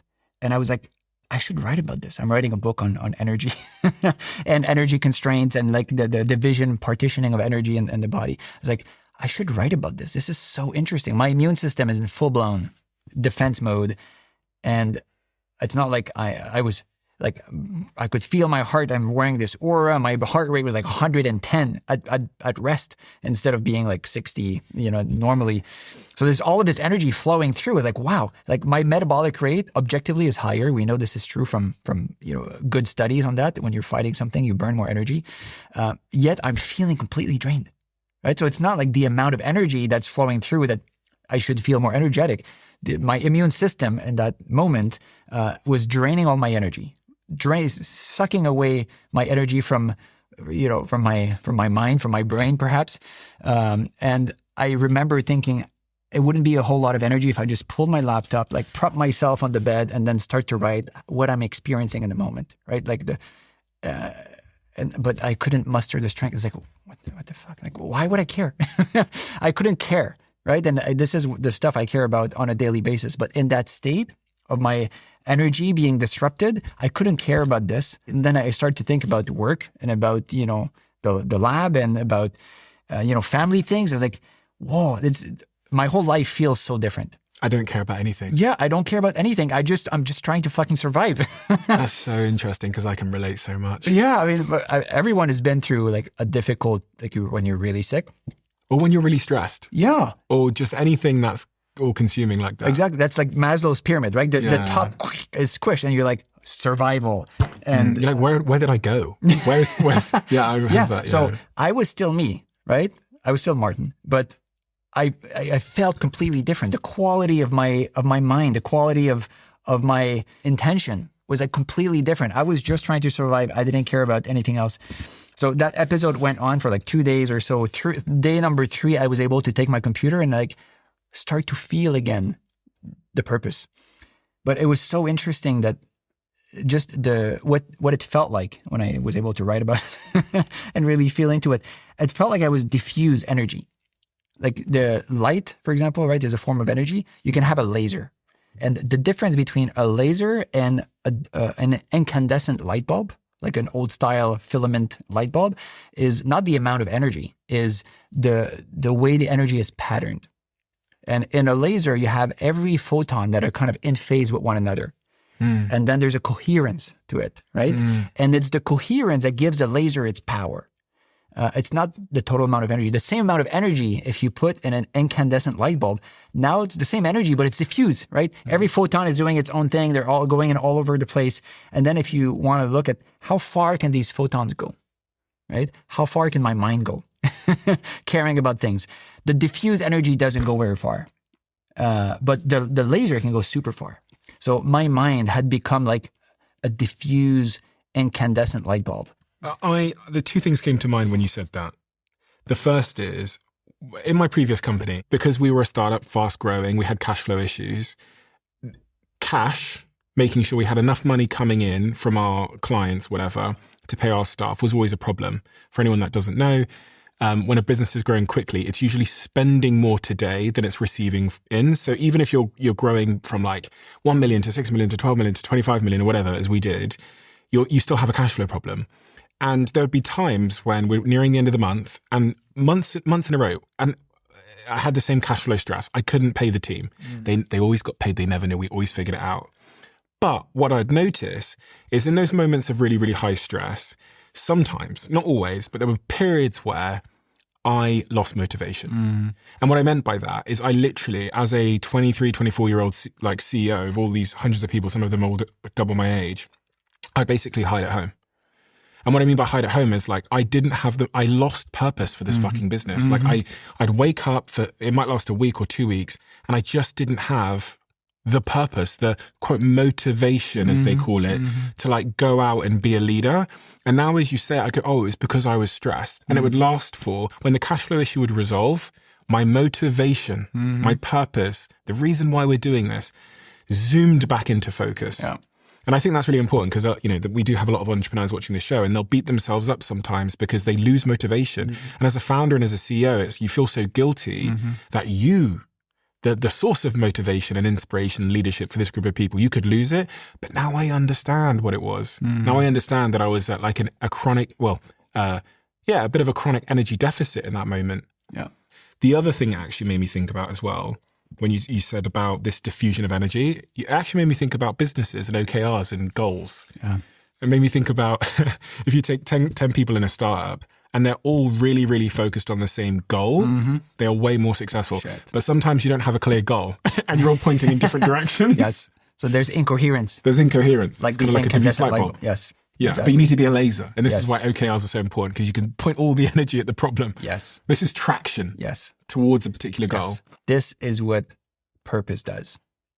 Purpose focuses energy. And I think the reason purpose is so powerful, right? And why you need to have that, right? To feel it. I want to say like you have purpose. It kind of becomes this must find my purpose, like I'm on a spiritual journey to Which find my stresses purpose. you out and then you're in bed Yeah, again. exactly. But when you somehow find yourself in a place where you feel like those things, that are in your life are meaningful, right? And that the path you're on is purposeful. I think what this does is it brings all of your energy that might be diffused like a light bulb, and boom, it brings it like a laser. And then you can go that distance, right? You can go through that half day without eating. You can go through that month, right? Where it's like you have all of these meetings, and it doesn't feel as difficult as it would if you were going kind of all over the place. Focus, I think, brings our energy into a coherent state. And then it feels like coherence, right? It feels like I know what I'm doing this. Then it becomes very easy to say no to this and to say yes to just the right thing, because there's this coherence, not just energetic coherence that allows you to do more with less energy, but also this coherence of mind, right? And maybe of spirit, if we want to go there. I'm going to ask the team to play a clip. It's a clip of Kevin O'Leary talking about this idea of signal and noise. And he's referencing his experiences with Steve Jobs, who he used to work with, and also Elon Musk. Look how wildly successful he was. But here's why. There's a concept that he understood that very few people focused on back then in the early 90s of signal-to-noise ratio. What was so brilliant about Jobs that I tell every CEO now, and I don't care if you're an S&P 500 CEO or you're just starting a business, his vision of signal was the top 3 to 5 things you have to get done in the next 18 hours. Not your vision for the business next week or next month or next year, just the next 18 hours you're awake. You're going to get those 3 things or those 5 things done that you have deemed critical for your mission. They must get done today. Anything that stops you from doing that is the noise. So this signal-to-noise ratio to be successful for Steve Jobs was 80-20. 80 signal, 20 noise. And I knew that to be true with him because he would email me at 2:30 in the morning, expect me to get back to him, because back then we didn't have texts. It was all email. He was right. He was right. And the only other person that I've seen that has a higher ratio than that is Elon Musk. He has no noise. He does not deal with noise. He is 100% signal, 24 seconds, every cycle. I mean, the guy is just 60 seconds of every minute, 60 minutes of every hour. The 18 hours he's awake, it's all signal. And look what he's achieved. Now, that's very awkward for him socially because noise is dealing with your family sometimes, or noise is saying hi to a friend, or noise is listening to some doom scrolling on, some social media app that just takes your mind, or maybe playing your guitar. But very few people on earth, and if you go back in history, you're going to find out that the geniuses of their time were close to 100% signal. And so I can really sort of summarize this for my audience. Signal is the most urgent thing you should be focused on right now, and noise is basically everything else. No, the goals you set for that you were awake. If you're going to be awake 18 hours, yeah, and you've determined that there's 3 things you have to get done, you're going to get those done. No matter what it takes, you're going to get those done. And you're not going to let anything distract you from the 3 to 5 things. If you're a CEO and you achieve that and you can get those done with 80% of your time based on that, you're extraordinarily successful. You are absolutely, and you're Steve Jobs, or you're an Elon Musk, or you're somebody. If you even talk to Bezos, I don't know him personally, but I've heard in many interviews, like I knew, I've met Elon just a few times. I spent a lot of time with Jobs, but they say the same thing. Bezos will not make a decision after 1 o'clock in the afternoon because he felt that the noise was too high. The signal for him was in the morning hours. This is a crucial aspect of success that I now understand to be the ability of it defines an entrepreneur. A man or woman that understands the signal-noise ratio, that focuses on that, they'll be successful. The ones that can't, that get down to a 50-50 signal-noise, they'll fail. It's that simple. In that clip, he's basically saying that the most successful entrepreneurs in the world are remarkably good at focusing on the signal. He said that from his time working with Steve Jobs would be 80% signal, i.e. he wakes up in the morning and he knows exactly what we need to work on. And I watched these interviews with Johnny Ives. I'll actually also play the Johnny Ives interview because I send this around to everybody, so I'm going to play it, where Johnny Ives talks about how remarkably focused Steve Jobs was.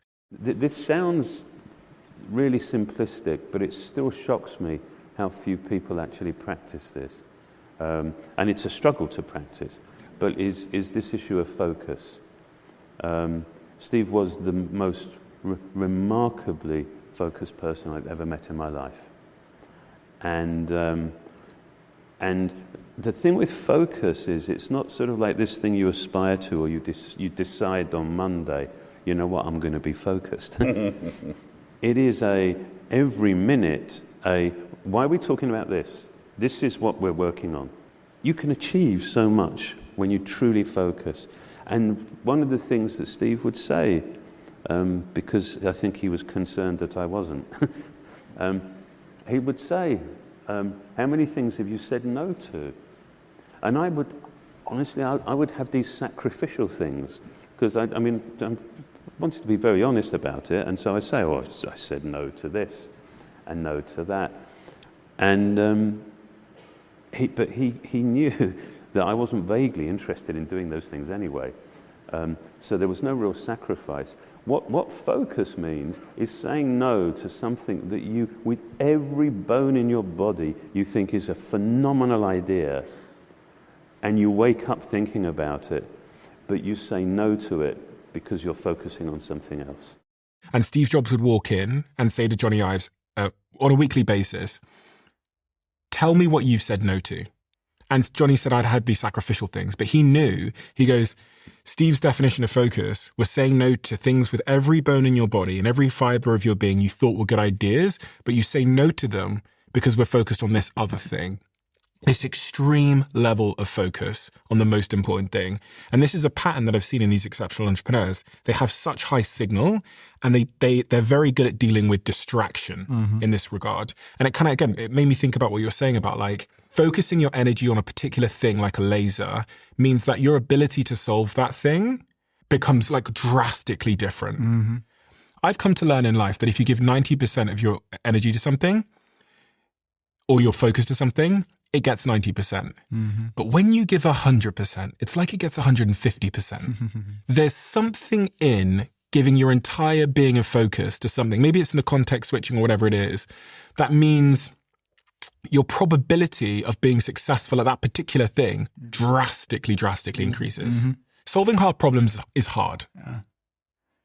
But these great founders, they solve them because they're focusing every available unit of energy on the thing. Yes. I think the reason this is because of a physical principle about energy, which is called resonance, right? If you walk through life with such clarity of mind, right? Like this is what the truth is. This is where we're going, right? And you live and you breathe that. You become like a resonator. You hold this energy pattern and it comes out not just in your actions and your emails, it comes out in the way you speak and then it comes out in the things you turn attention to, right? It turns out in your tone of voice, in the care that you look at people with.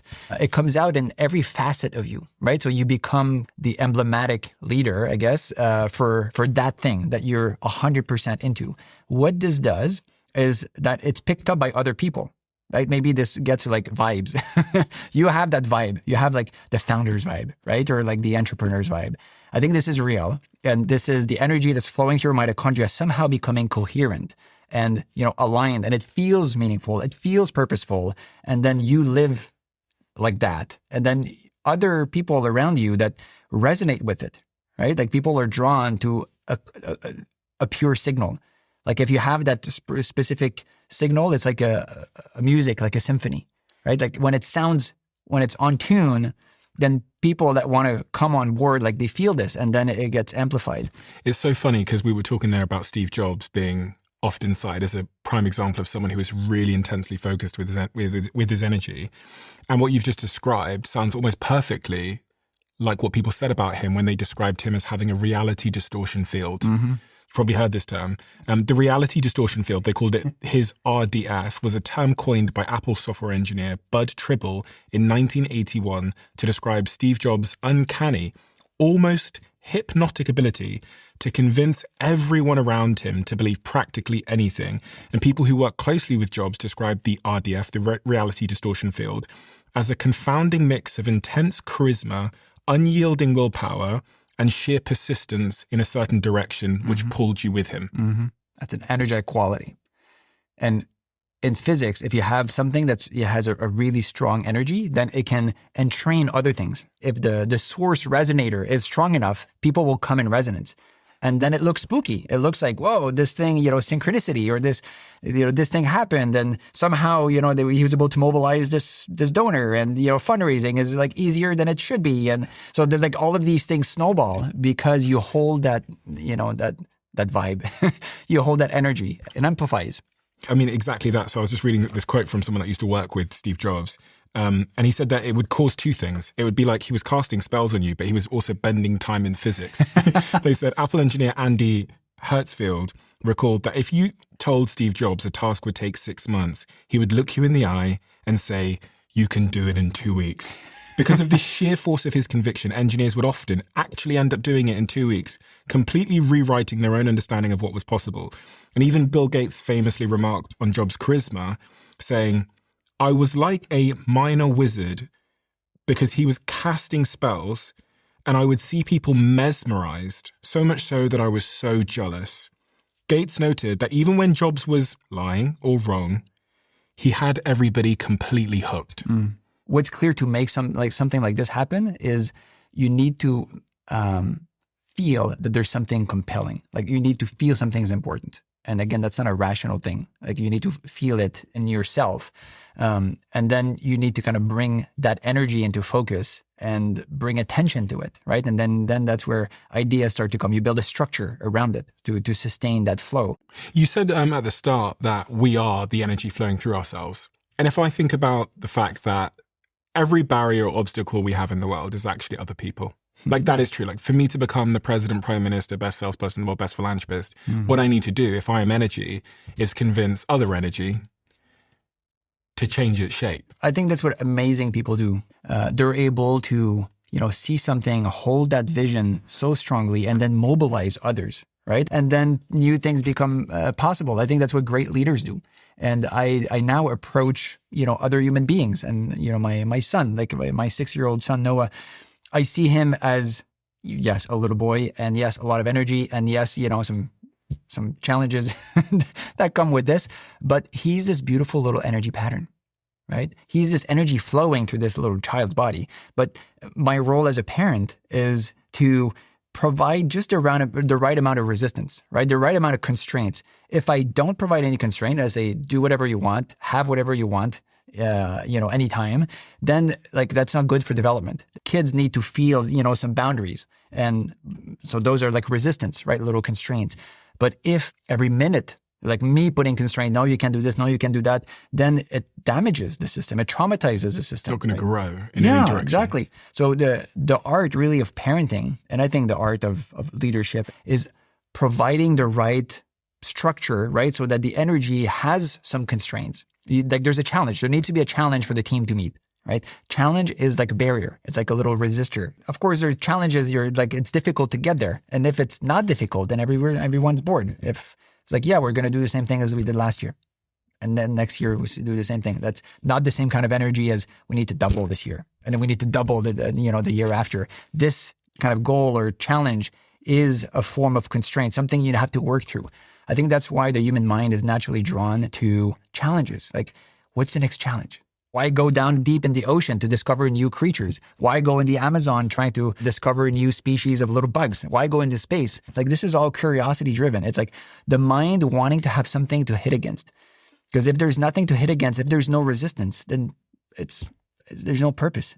I was thinking about worthwhile goals as actually being magnets for energy. You think about going to the moon pulled energy towards it, so we found ourselves to the moon. And actually, if you bring that down into your own life as like a leader of a company, you go, okay, if I set a worthwhile goal, I'm going to pull people, energy, towards it. Yeah. And if I have an unworthwhile goal, energy won't be attracted. So maybe a worthwhile goal is actually philosophically a magnet for energy. Yeah, I think so. And people are energetic processes. So my 6-year-old son is this beautiful movement of energy. My goal is to nurture it, right? And not just with food and physically, but to nurture his curiosity and his transformation. Linked to this, I read that studies on brains of dead people have found that those with a greater sense of purpose have more efficient mitochondria. This is a beautiful study it was run in Chicago. Every year, people would come to the hospital and then fill out questionnaires and meet with a therapist and neuropsychologist, and they would ask them questions and test their memory and their cognition. And then every year, they would report how much purpose they felt like they had, how much sense of connection with other human beings or with something greater than themselves, how optimistic they were about the future, right? And some people are like more optimistic, happy, and purposeful than others, but there's always kind of fluctuations, right? Like we go through fluctuations. We go through life. No matter how lucky you are, life always ends up being challenging in some ways. So we asked how people felt, how much purpose people experienced before they died. Is that related to the mitochondria in their brain? And the only way you can ask this question is to look at the brain after the person died, right? So then you have how the person felt, right, before how much purpose they experienced. And then you look at the mitochondria after they die. Where? In the dorsolateral prefrontal cortex. So that little part of the brain that's involved in, active reasoning and executive function. And the mitochondria in the people who felt more purpose had a greater energy transformation capacity. What does that mean in simple terms? The resistance was lower. This could mean that if you feel more life purpose, the mitochondria in your brain can flow energy more easily. Or it could mean the inverse of that. Well, it could mean that having mitochondria in your brain that can flow energy more easily just changes how you see life. Makes you feel more purposeful. Yeah, exactly. Or it could mean that purpose itself is creating more efficient mitochondria. Exactly. People have done studies in animals, and we've done some of those studies where you can basically change the state of mind of a mouse by like stressing it out chronically, and then you make it feel defeated and like a really stressful life. And you ask, does this change the mitochondria in the brain? Right? Can the experience of stress change the mitochondria in the brain? 100%.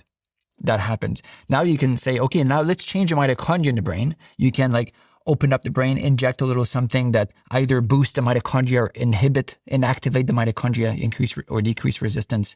And then you ask, does this change how the animal appears to feel, how the animals behave in terms of anxiety or social interactions with other animals, sociality or dominance? 100%. So the best science shows it goes both ways. So how you feel can change the mitochondria can change probably how you feel. And so, and again, we're theorizing here. If I don't have purpose in my life, it's going to change the mitochondria. And then if my mitochondria becomes more inefficient, then what? What will I notice as the next symptom? Yeah, probably fatigue is the first thing that kind of starts to pop up. You feel drained, you don't feel you have, enough energy. Burnout?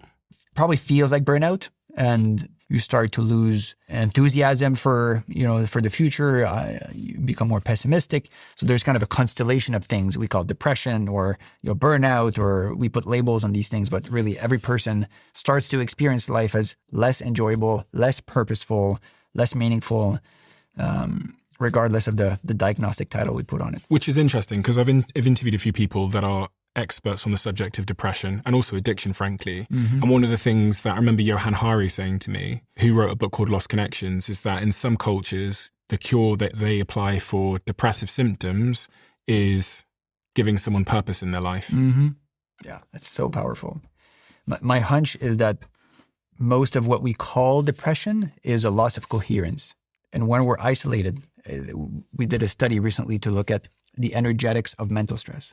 When you feel like you're being pulled aside and judged and right? What does that do energetically to the body? And there's this protein marker in the blood that reflects energy friction, energy resistance, right? If the mitochondria can't flow energy smoothly, this protein gets made. And then it's in kind of a blood biomarker. It's elevated in cancer, where we think there's increased energy resistance. It's elevated in Alzheimer's, where we think there's increased energy resistance in the brain. It's elevated in diabetes, where there's increased energy resistance with the insulin resistance. It's elevated in all sorts of pathologies, hypertension and heart disease. And it's a marker that the organism energetically is not doing well. It's not efficient, right? It's almost a marker of inefficiency. We did this study where you bring people in, we put an intravenous line so we can measure the blood markers, and then we tell them, okay, just relax, everything's fine, you're doing great. And then they sit down, they relax for 30 minutes, cortisol goes down, the heart rate goes down, blood pressure goes down. And then our lovely study coordinator, Catherine, walked into the room and then looked at the participants and said, now you're going to be judged. You're going to have to deliver a speech. And here's a situation. You were in a shopping mall. You grabbed this scarf, you put it on just to try, but then the security guard caught you and then they were accusing you of shoplifting. So now you're in court. You need to defend yourselves in front of the judge. And you need to tell the judge what should happen to the security guard. Should he lose his job? And then we tell them, you have 2 minutes to prepare your 3-minute defense in front of the judge. Most people start to feel the anxiety, and then we monitor heart rate at the same time and blood pressure, and then we draw blood. And so you can see everyone's physiology, wasting energy, right? The energetic cost of stress. You see this on the monitor on the other side, in the control room. And then we put a camera in front of them that mocks, video records them. And then we have a white coat wearing old white man who stands 6 feet in front of them, looks at them straight in the eyes, say, start talking. And then they have to look into the camera and they do their defense, and they know someone's looking at them. And what we saw was that this energy stress marker goes up just with mental stress. You're not doing exercise. You're not doing anything strenuous. You're just going through this phase of what's going to happen to me, to my ego, to my sense of self. So what's the downstream consequence of this stress chemical being in your body? Yeah. So that protein is called GDF15. Yeah. Growth differentiation factor 15. The name doesn't matter. But that energetic stress marker, you're asking the right question. What does it do? And what does it matter? And it turns out this protein goes to the brain. Yeah. And that protein can be made by any organ in the body except one. The brain. What is it doing? It's very useful to know where's a receptor, right? Because you need to have, for signaling and biology to happen, you need a signal and you need a receptor, a sensor, right? Where's a receptor for this protein, do you think? Only in one organ in the body. Is it in here? It's right in here. Yeah, so in the brainstem. The brainstem is where kind of the basic survival systems of the body are, and there's a region in the brainstem called the area postrema. Doesn't matter. It's known as the vomiting and nausea center for the brain. Wait, so if something happens, I'm extremely stressed, the world is judging me, this protein goes into my blood, and then it goes up into my brainstem and it docks in there. Correct. And then what happens? And then it turns out the brain interprets this as there's something running out of energy. There's something running out of energy. Okay. Something in the body is not right. There's something running out of energy, and then the brain makes 2 decisions, very similar to when you're sick. That protein, GDF15, is called a cytokine. It's the same thing that immune cells produce when they're activated during an infection. Okay, so your body thinks you're sick. Yes. And then what? And then does 2 things. Save energy, conserve energy. So you lose motivation. Yes. Lose motivation. Feel depressed. Can't go to the gym. Yes. Doesn't feel worth it. We know this specifically from animal studies. If you inject animals with GDF15, they hunch in a ball and they don't do anything. Right? They go into this sickness behavior. That's number 1. Number 2, the brain says something's running out of energy. First, let's conserve energy, number 1. But 2, let's mobilize energy, right? Let's put glucose into the blood. Let's put fat into the blood, because there might be cells out there that are, running out of energy and we need to rescue them. Are you going to get belly fat? Visceral fat, yeah. Yeah, you're going to get belly fat from this. Yeah, when stress hormones are up, right, and you're increasing blood glucose, increasing blood lipids, if the rest of the body doesn't need it, which is what kind of happens during a stress response like this, that fat gets lodged where it shouldn't, called ectopic fat, and that's what belly fat is. Okay, so let's go a bit further. This is happening. If this is chronic, I guess it's going to lead at some point to disease. Mm-hmm. What the best studies show on this is when you have a high level of this energetic stress marker, this protein, you're more likely, if you follow people, then studies were done where you take the blood, you measure this protein. Some people have very high levels, some people have very low levels. And then you wait 14 years. This is actually a study from the UK called the UK Biobank. So if you measure the protein, energetic stress cytokine, and you ask what happens to people with high GDF-15 versus people with low GDF-15, turns out people with high GDF-15 are more likely to develop mental illness, bipolar disease, depression, schizophrenia. People with high GDF-15 are more likely to develop cardiovascular disease, hypertension. People with high GDF-15 are more likely to be dead. At this point, we don't know if it makes a difference, if it's from mental stress, if it's from physical stress, if it's from an organ struggling, right, that's sick and trying to heal itself. High energy stress, high energy resistance in the body based on this marker is called a prognostic indicator. It's an indicator that something bad might happen. And people with high GDF-15 also, they don't like to take the stairs. They don't like to walk for pleasure. They don't like to go out to the gym. They don't like to go out with friends. They don't like to exercise. Correct. Yeah, because if you're getting the signal, like when you're sick, right? If GDF-15 is made somewhere in your body, it goes to your brain, you're getting the signal, you're running out of energy. So I guess the question everyone's asking as they're listening to this now is, how do I prevent GDF-15 or whatever it's called, this stress cytokine thing that goes and docks in my brain? Yeah. How do I prevent it from floating around in my blood so often? Good question. Taking the time to feel. Meditation. My bloody fiancé was right. What we know is there's some initial evidence that GDF-15 increases throughout the day, right? So the purpose of sleep then might be to reduce energy resistance. Right? Like what we were talking about earlier, it's not about finding this one optimal level of resistance and sticking there. It's about this movement of increasing resistance and then decreasing resistance and increasing resistance and decreasing resistance. It's kind of this movement of life. And I guess all the other things we talked about earlier as it relates to lifestyle factors, like keeping away from these sort of extreme stresses, eating way too much, starving oneself, oxidative stress. None of the solutions here are rocket science, are they? Mm-hmm. Do you know what I mean? Mm-hmm. If we just look back in time of how we used to live a little bit more human, out in nature with people, with friends, off screens, eating stuff that grows in the ground or has legs and runs. A lot of that is a pretty simple playbook for how to live a good life. Yeah. And to not be so bloody stressed out all the time. I think part of it is, yes, living a life that is more aligned with the way we evolved, right? Which is connecting to other human beings and not eating too much. And I think that's one piece. But that's everyone knows this. Yeah. Why aren't we doing it? And I think part of the reason is because we have this kind of misconception of ourselves as a molecular machine, right? And it's need to maintain your car. If I'm like a machine, if I'm like a car, then I'm just going to put more fuel in and I should feel better. And then you do it, then you eat more and then you don't feel better. And that's, I think, extremely disempowering. People want to be empowered. And people want to have knowledge, but they want to know what to do so they can be their best version of themselves, so they can flourish. So you know what's interesting? Before you arrived, I did something I've never done before. I went through all of the interviews you've done and I looked at all the comments because I wanted to understand the people that have listened to you frequently. What is it they feel like they would love to ask you or what they haven't gotten from other interviews? One of the most popular comments, which was seen roughly 10% of time, was the audience asking about supplements. And the question that they had is that they know you personally lean on lifestyle interventions, but the biohacking community is very interested in compounds like methylene blue, urethylene A, and NAD plus boosters. In your opinion, what does the sort of clinical data or clinical consensus actually say about these supplements? Are they a shortcut? Are they a band-aid? Are they useful?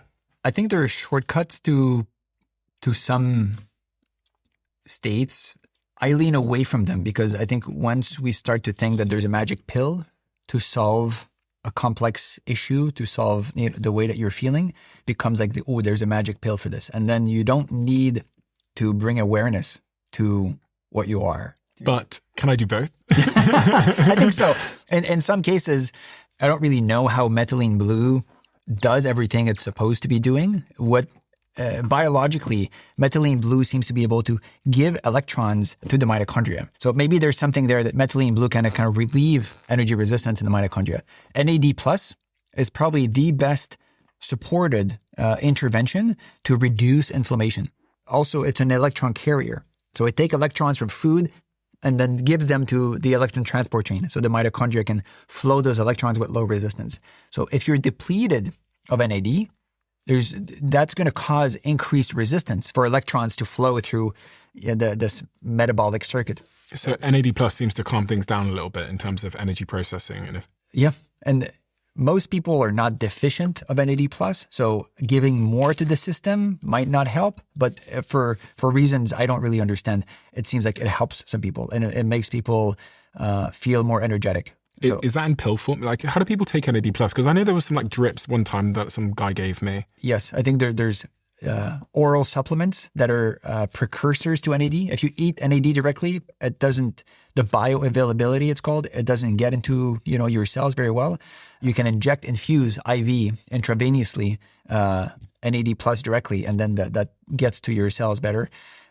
That's not an approved or kind of recommended medical intervention, but I've seen people with mitochondrial disease, saying that it helps them and normal, healthy people as well who feel more energy. What about this urolithin A?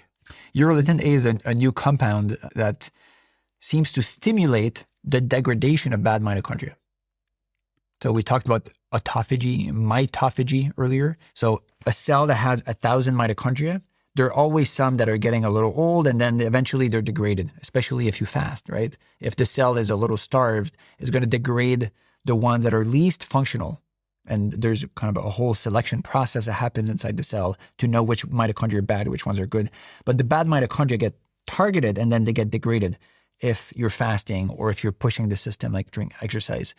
What urolithin A seems to do is to kind of accelerate this process, right? So it accelerates the degradation of the bad mitochondria, the mitophagy, so that the cell has to make more of the good ones. I'm looking at some of the studies here, and it says the clinical evidence for urolithin A has rapidly expanded over the last few years, transitioning from a compelling animal data study to highly rigorous placebo-controlled human clinical trials. And overwhelmingly, the human research confirms that urolithin A targets mitochondrial dysfunction and systemic inflammation, with one study in 2022 in the JAMA Network Open Study Journal, where they took adults aged 65 to 90 and gave one of them placebo, one of the groups placebo, and the other urolithin A for 4 months. And at the end of that, they found that the group that were given urolithin A showed statistically significant improvements in muscle endurance and a reduction in biomarkers of mitochondrial inefficiency. Mm-hmm. I should be on urolithin A then. Everyone should. Do you take any of that? I don't. You don't take any supplements? I don't. I'm skeptical of this. There's always kind of a new supplement that does amazing things, especially if it cures mitochondrial dysfunction. Mitochondria have dozens of functions. Yeah. And so the term mitochondrial dysfunction is, I think, a little misleading. Like there was a lot of hype about NAD. There was a lot of hype about coenzyme Q, CoQ10. There was a lot of hype about all sorts of things, anti-inflammatory, berries and antioxidants was a big thing 10, 20 years ago. Turns out not to be so useful, actually impairs normal adaptation and signaling if you eat too many antioxidants. So urolithin A feels like the next fad. Maybe it's real. I think the science is fairly compelling, but I trust the wisdom of my body and my mitochondria more than I trust the pharma company that's trying to make and sell this. And what does that mean in practical terms, trusting the wisdom of your body? Like, what does that mean for you? It means recognizing that I am the energy that's flowing through this thing, and this thing is nature. Like we are a piece of nature. Something that's true across the animal kingdom and the living kingdom is things heal. And we don't think about this in biomedicine. We think about diseases. We study, when things go wrong, and we try to understand the molecular, features of diseases. There's not really a science of the healing process. But the basis of health, it's clear. You need to heal continuously. Heal, repair the DNA that's damaged. Repair the mitochondria that are getting old. You get rid of them, you make new ones. Like preserving the wholeness of the system. To heal means to become whole again. Is that contingent on me being in a natural environment for my nature to heal? Because if you think about me and you sat in here now, we're sat in a dark bunker, basically, with no sunlight. Yeah. And listen, most of us live in such a dark bunker with very little sunlight. So we then have to take vitamin D. Oh. So because we live outside of our true nature, I'm wondering if actually we do need to take some supplements because we're not going to heal. We are going to heal. But if I sit in here all day, I'm not going to get vitamin D, and then that's going to cause problems. Yes. So we're not in the optimal environment when you're in that kind of environment. So I think there's good research showing if you put a plant in a hospital room, patients recover faster. There's been studies looking at like windows with natural light, and you see nature. If you're in a hospital, for example, people recover better. And there's good data on like nature exposure. Is it like more better oxygen, a little tiny bit more oxygen if you're in a forest? Is it like the phytochemicals, the things that are produced by the plants? Like, we don't really know what it is. Is it just seeing green, seeing something that sounds and looks like what you evolved to be around? So we don't really know, but we know exposure to nature kind of helps calm the body and somehow improve recovery.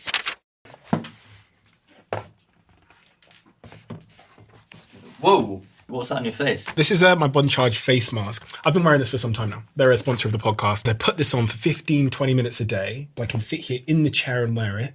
Boosts my collagen production, helps with fine line blemishes, my complexion gets better, and then more people listen to the podcast because I look better. Professional grade equipment in such a small box. It's non-invasive, and having sat here with so many of the world's leading health professionals, there's various things that I repeatedly hear work and some things I'm a bit skeptical about. This is one of the things that almost all of my guests on this show have confirmed works. It is really, really, really effective. And they offer fast, free shipping worldwide with easy returns and exchanges. And you'll also get a 1-year warranty on all of their products. And they're HSA and FSA eligible, giving you tax-free savings up to 40%. And you can get 20% off when you order through my link at bondcharge.com/DOAC. That's bondcharge.com/DOAC. The deal applies site-wide.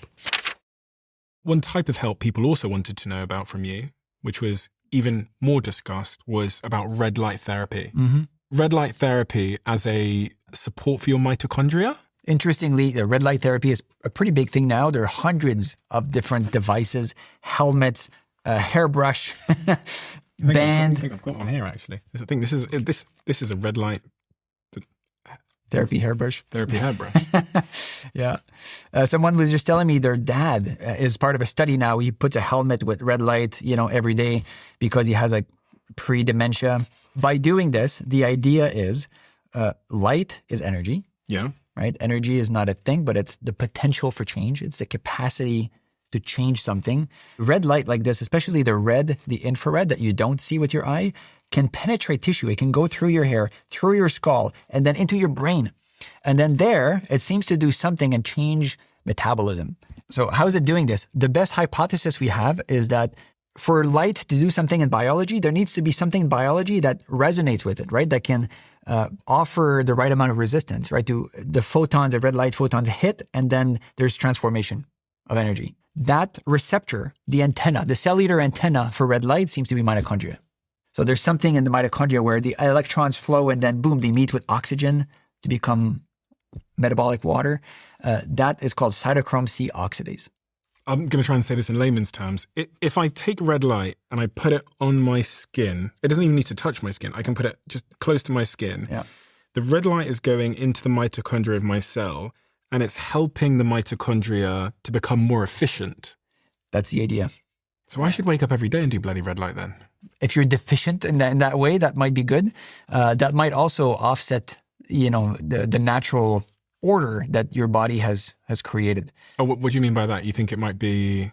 I think that in general, that's why I kind of veer away from supplements, because the organism is this beautiful dynamic equilibrium of like everything, energetically dancing with each other, where you have the mitochondria that transform energy, and then, genes are expressed, and then this other cell is doing this cell is doing this, and there's this beautiful balance. And when the system is out of balance, now there's signals like inflammation, right? Signals of this imbalance at an energetic level, and then that turns into molecular level, and then the system tries to come back into balance, right? And wow, I never realized this, that too much red light can be bad for you. I don't know if there's studies that show too much red light is bad for you, but there's like phototoxicity is a thing, and you can buy a whole bed of like really intense light. And I think if you stay too long in those, that's probably not good. There's a very compelling study that was published last year on blood glucose regulation. And I know you've talked about blood glucose on other episodes. How much glucose in the blood is really important because it causes this like energy resistance, energy friction in all of your cells, especially the brain perhaps. So when you eat a bunch of sugar or you eat a meal with carbohydrates, blood glucose typically spikes. If you get stressed out, just psychological stress will increase blood glucose. So those glucose spikes can increase energy resistance and then start to cause damage, accelerate aging, and so on. So what the body does in the normal healthy organism is able to regulate blood glucose. So if you eat a big meal, there's enough insulin that's released, and then the glucose can come into cells, into the muscles, and into the fat, and then you preserve, what's called normal glycemia, normal blood glucose. It turns out if you shine a red light on the back of people as they ingest a big bunch of glucose, the spike in glucose is not as high.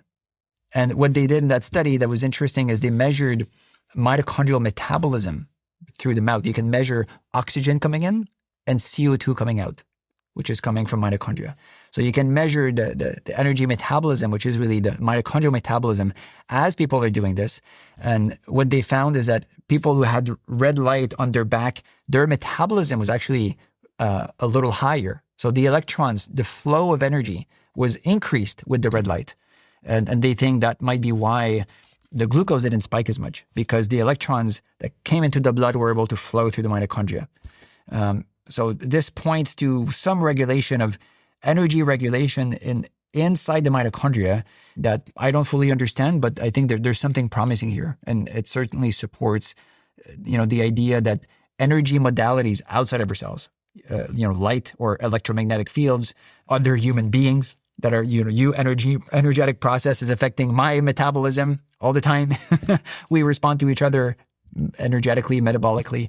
I think it supports that idea that you're in an energetic process and you're influenced by other forms of energy, even if you don't see it. I'm really stunned by this idea that there is such thing as getting too much red light and that can have harm for your cells, because I'll be honest, there's been a couple of times where I just put that thing on and maybe read a book for a long time, like an hour or two. Did you ever feel adverse effects from this? I never felt adverse effects. However, looking at some of the studies, it seems to suggest that red light therapy follows a bell curve model. Mm-hmm. They found in this one particular study I was reading about in 2009 that low to moderate doses of light perfectly stimulate the mitochondria to produce ATP and a healthy small burst of ROS, reactive oxygen species, to trigger cellular repair. However, this particular study also showed that when the dose is pushed too high, the light creates massive amounts of reactive oxidative species, and this excess oxidative stress overwhelms the cell's antioxidant defenses, completely shutting down mitochondrial respiration and inducing cellular apoptosis, cell death, instead of healing. Mm-hmm. Yeah. This bell-shaped relationship is something we see in many domains of biology and physiology. Same as workout, exercising. Most people know if you do a workout that's half an hour, 2 hours, if you're an athlete and you're really well conditioned, it's fine. And then you recover for 23 hours after your 1 hour workout. And that's great. It actually makes you more efficient. It gives you the impression you have more energy, which is really energy flowing more efficiently. But if you work out for 8 hours, that's not good, right? So too much, you crash. Not enough, you're not at your optimal. So where's the optimal state? And biology and the whole mind-body unit has kind of worked out through evolution and through your life and development to find this sweet spot. If you know how to listen to it. Yeah. And that's easier said than done. Yes. If you can live in alignment. And there's a lot of noise out there. There is. For the same reason you close your eyes earlier when I asked you to kind of feel inside. This is a good analogy for, I think, what it means to kind of listen to our energy. And maybe we could do a little exercise if you're interested. Sure. Yeah. So we'll do a little exercise. You can close your eyes if you want. Everyone at home also close your eyes unless you are driving. Yeah. And we'll use the breath. So you can start by just feeling your body. You can feel kind of gravity pulling your body down into the chair. And then we'll take a little breath in and then breath out and then all the way down and then hold your breath with empty lungs. And then hold there for as long as you can. And just pay attention to the sensations that are emerging in your body. Whether it's in your belly, in your chest, in your neck, in your head. And the longer you wait, the more intense those sensations are.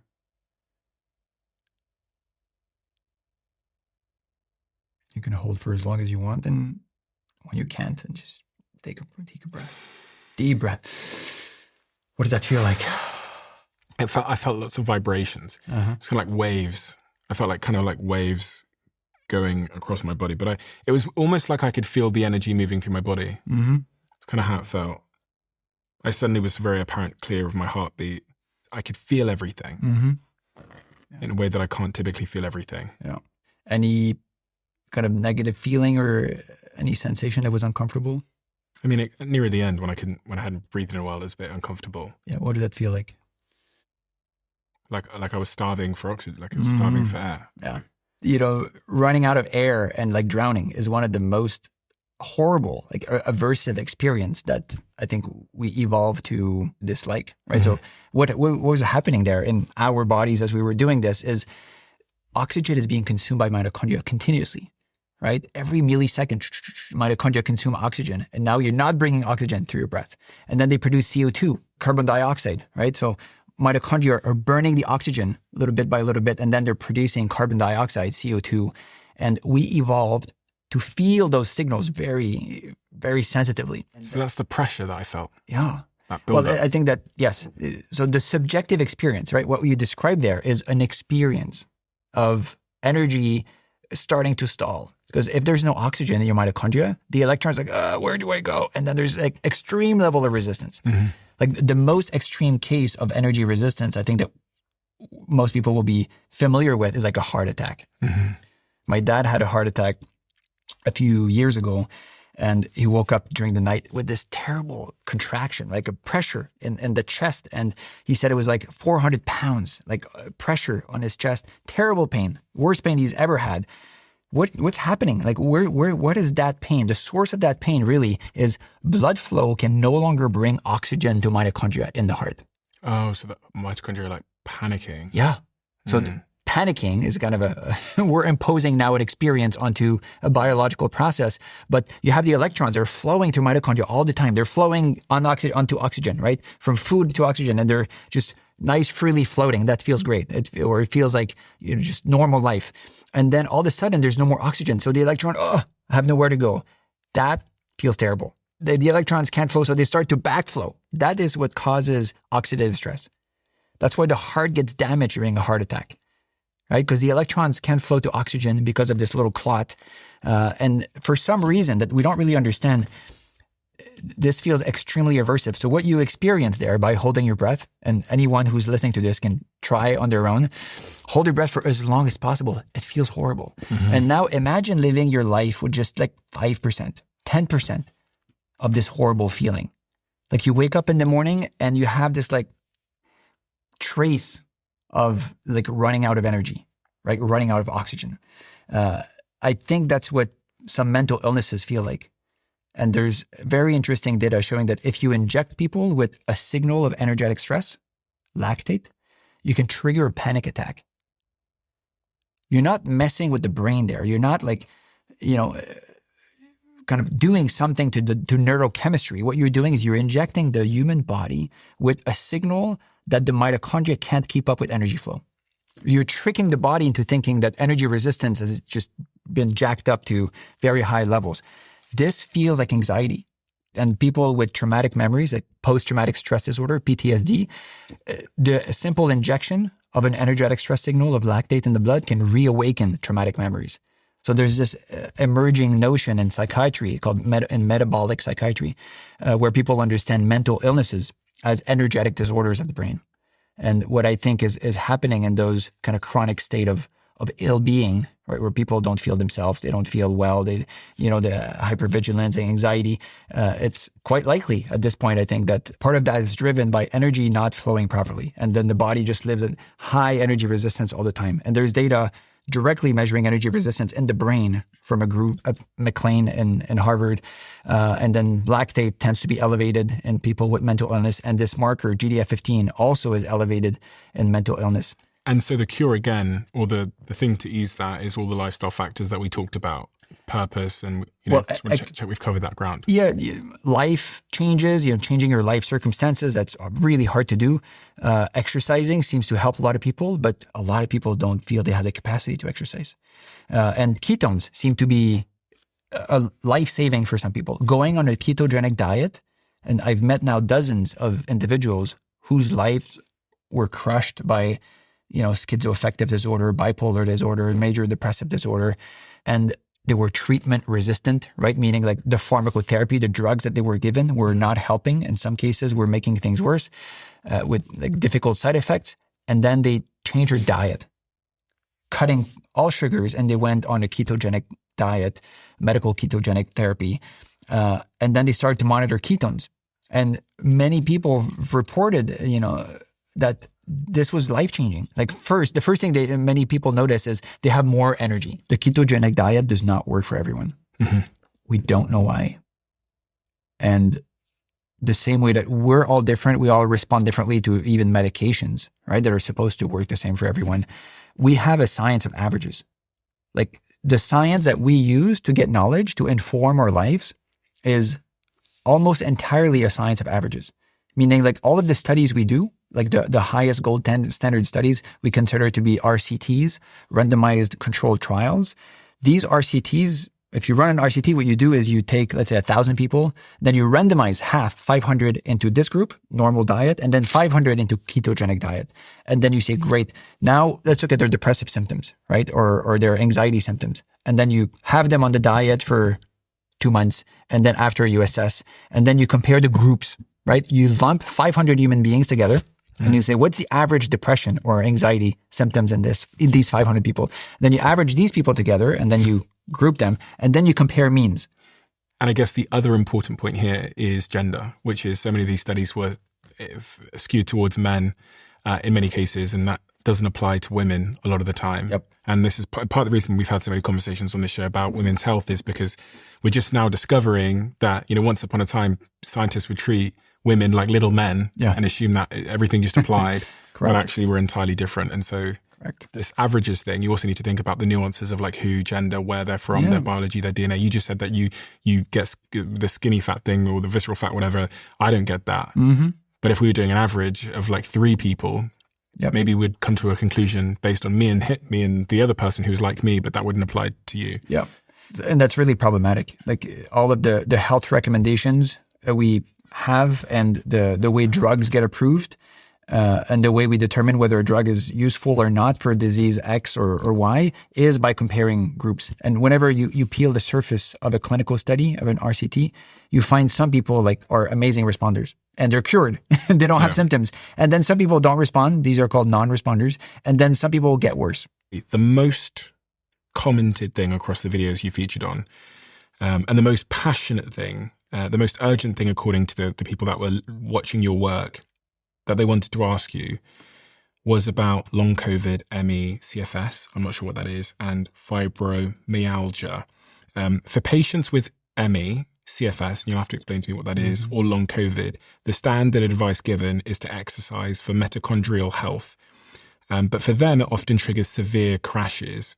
What is happening at the cellular level when the energy budget is broken, and how can these individuals safely rehabilitate their mitochondria without causing further damage? Yeah, that's a really tough problem. And this was the most repeatedly, the most liked, the most commented thing on your videos, because these people are suffering and they're just not being given answers, I guess. Yeah. In the US, there's an estimated like 3 to 5 million people who have either myalgic encephalomyelitis, chronic fatigue syndrome, ME/CFS, or long COVID version of this. In the UK, it's somewhere between like 2 and 3 million, I think. And then worldwide, there's 24 million people have these syndromes, right? What are the symptoms for someone that hasn't experienced it? What are the symptoms that they're experiencing? Chronic fatigue. Just always being sort of tired and low energy, feeling low energy. Yeah. Feeling low energy is an experience, right? So you go to your doctor and say, I feel so tired. And then you look in the blood works, like, everything's fine. But so there's a disconnect between what we know how to measure biochemically and then what the person is experiencing. We don't have a good understanding of the connection between the biology and the biochemistry in the blood and even process in the brain and how people feel. So there's a disconnect here. And ME/CFS, chronic fatigue, long COVID, these people have been a little bit ostracized from the medical community because doctors are really stuck. They have these patients, which are really difficult, patients to deal with. First, they don't know what's wrong with them. And second, they don't have tools to help them get better. And then the classical thing is, well, exercise. But then many of these people, when they exercise, they actually get worse. And there's some studies that show increased inflammation. So those signals of energy resistance, increased energy friction in the body, go up after exercise in a normal person. And these people with chronic fatigue, it seems like they can skyrocket. And then that leads to this post-exertional malaise, right? We talked earlier about how the marker of energetic stress, GDF-15, can go to the brain and make you feel sick, right? Yeah. Or make you feel, nauseous or, tired.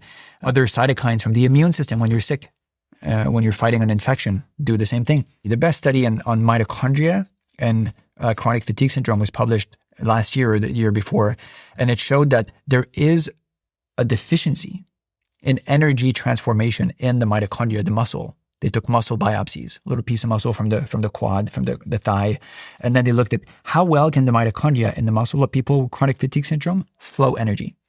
And what they found is the capacity is much lower. If the mitochondria can't flux energy properly, you should feel like you don't have the capacity to push, right, to exercise. So why is that? Why do those people have lower mitochondrial energy transformation capacity? We don't know. There's so many stories, and I've been curious and interested about this.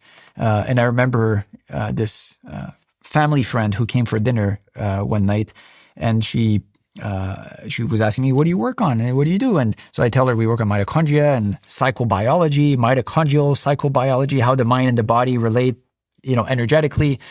And she said, well, I have an interesting story for you. I said, okay, what's the story? So I used to have chronic fatigue syndrome. So I perked up. I was like, what happened? She was visibly an energetic person. It didn't look like she had, an issue with energy. So she said she was in her 20s and she was debilitated. She couldn't work, and, she lived in this place, and, her life was kind of, completely upside down because she didn't have energy to do anything, which is, I think, a common story. And she was in bed like multiple hours, every day, and struggling to go get groceries, and everything was a drag about life. And then one summer, this guy from Hawaii, which was a friend of a friend, came over for the summer for a little trip, and they had an affair. She had a boyfriend, and this was a long time that she had a human connection like this. So you're saying? I'm not saying. What ended up happening is, she said, my chronic fatigue kind of lifted and I didn't have to do anything. And then after that summer, she never had chronic fatigue again. And she kind of reintegrated the normal life. I don't know what the lesson is here. I don't know if there's a generalizable principle, but there's a lot of those stories where people end up in a really dark place in their life, and either they're diagnosed with the mental illness or with chronic fatigue syndrome or with kind of a psychosomatic, label or whatever that is. There's always kind of precipitating conditions. Sometimes it's in response to medical interventions like immunization. Sometimes it's in response to, an infection or like a parasite. Mold and stuff like that. Yeah. I've listened to people that have like mold poisoning or whatever, and they get... Yeah, very often there's like a trigger. There's like sometimes a lingering kind of condition, and then sometimes there's an acute trigger, and the body's never able to fully recover. So what do we take from that, story of a summer fling? Well, I take from it hope. Yeah. That, even when the cards seem to be stacked against you and it feels like you might have to live with this thing for a long time, that in many cases, miraculous things happen that defy the odds. And hope itself, I think, can keep us in an optimistic mindset. I've seen this in patients with mitochondrial diseases as well. These people are diagnosed with a genetically defined mitochondrial disease. Their mitochondria can't flow energy properly. So every day they live probably with this kind of discomfort of, holding your breath for too long, and everything's difficult about life. Many of them lose hope. And when you see them losing hope, they start to go downhill physically, and many of them die very early.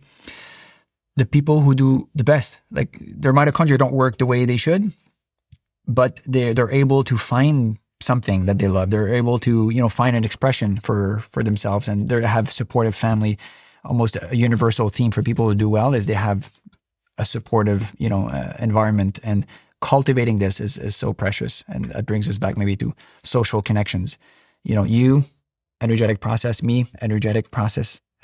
When we interact, through sounds and physically shaking hands and I feel your energy, I feel your excitement, you feel mine, and then we might vibe and resonate, and then maybe you find someone and you feel love for that person.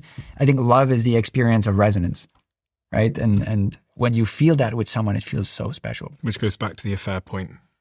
Yeah, maybe.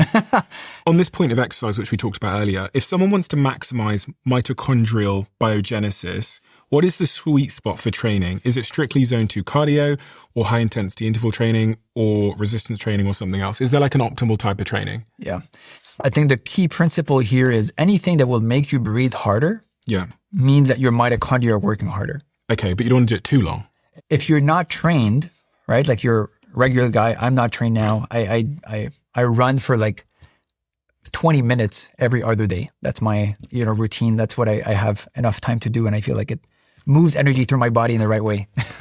But if I go and I try to run a marathon, I'm going to injure myself. I'm going to hurt myself. So that would be too much for me. And so I think that comes back to the point of like feeling into your energy. We call this mitoception, right? Feeling into your mitochondria and what's sustainable. So I think there's an individualized, stance that we need to take towards this. And the last question from the audience was, right now, mitochondrial health feels a bit invisible.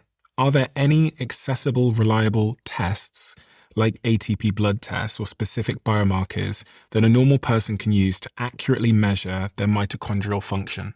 Working on it. You're working on it? Yeah. So our team is working on it. And so we're building a platform, a technology platform that would allow people to tune into their mitochondria, to mitocept, right? So you feel your energy through your mitochondria, and then you can make better decisions like ketogenic diet. Is this helping you? Is this not helping you? This new relationship, is this sucking away your energy, or is this giving you energy? This new job, this new, direction in life. There's so much. I mean, all of the important decisions we make, really, we make with how we feel. Like you wake up in the morning and either you feel great and you can change things, or you wake up and you don't want to be here. That's an experience. And before you get there, on the dark side, there's all of these decision points that we face, and the power of discernment, right? And what we talked about, like with Steve Jobs, like this is the way, and then you feel strong about this. Discerning what's right for you, what's not right for you, what's the right direction, is it the right time or not? Those are decisions we make, with our guts. And there are many people who swear that this is the only way they make decisions, and if they make decisions rationally, that ends up biting them in the butt. Because I think this thing and this energetic system is the most sensitive instrument that we have to know whether the content of our lives is aligned with who we are as individuals. And that requires that we feel into this movement and into our sensations and into the experiences we have. So that's the barometer that really guides us through life, like a GPS, an energetic GPS. Dr. Martin, we have a closing tradition on this podcast where the last guest leaves a question for the next guest, not knowing who they're leaving it for. And the question that has been left for you is, what is the most difficult thing you ever overcame, and how did it make you the person you are today?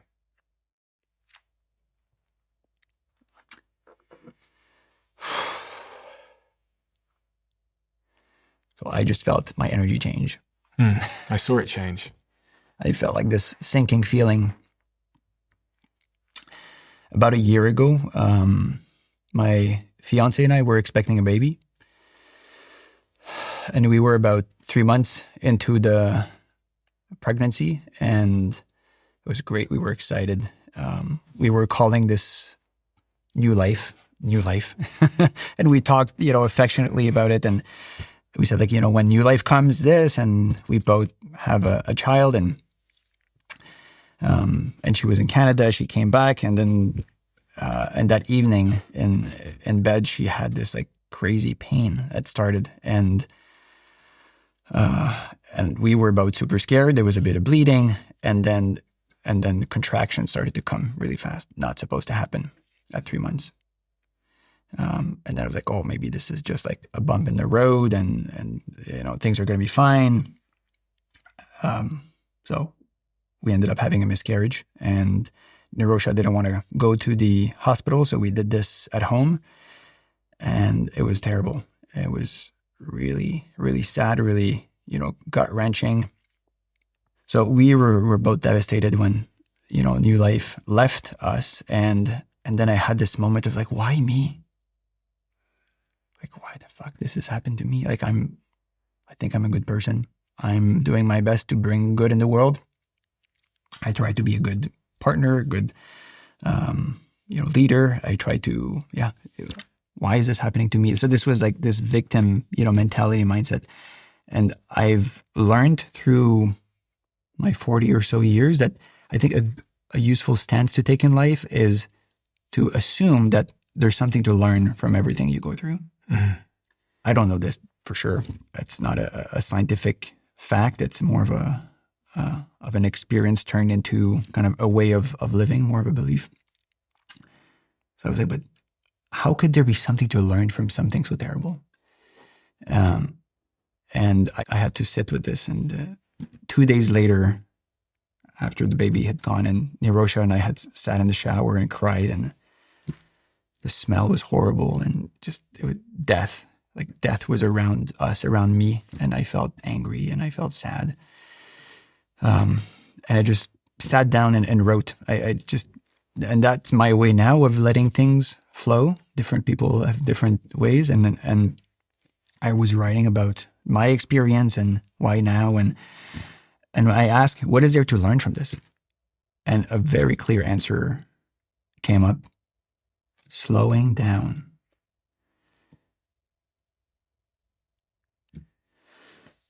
And that hit really hard because throughout my whole life, I've moved pretty quickly through life. I had a very short, PhD, and then I became a professor very quickly, and grew a team, and like moving fast is kind of something that's like a personality trait that I do, and I think sometimes it's served me. It's allowed me to do some things that would not have been possible otherwise. But at other times, I think it's hurt me, and it's like this drive, this inner drive of like things must happen now, must move fast. I think it's hurt other people around and has impaired my ability to be an effective leader, because maybe I lacked sensitivity to other people who don't move at my pace. So slowing down really kind of hit home. Things were like clear. It was like looking at a canvas, and there was more contrast. Mm-hmm. Like the things that really mattered were like sharper, right? And all of this other shit, like these obligations and these things that I had said yes to, or like, the contrast was so much sharper. And this lesson, I think I took this as a lesson, slowing down, I think has allowed me to be a better listener, to be a better, more compassionate father and scientist. I think it's changed me. And I don't know that I would have learned that lesson in another way. We are this energetic process that's shaped by the sum of our experiences. And the people we meet, like I'll never be the same after today from having sat with you at this table and you opening the door, not just to scientific inquiry, but to human experience. We change all the time. We transform. And what shapes us is those kind of energetic interactions and everything we go through.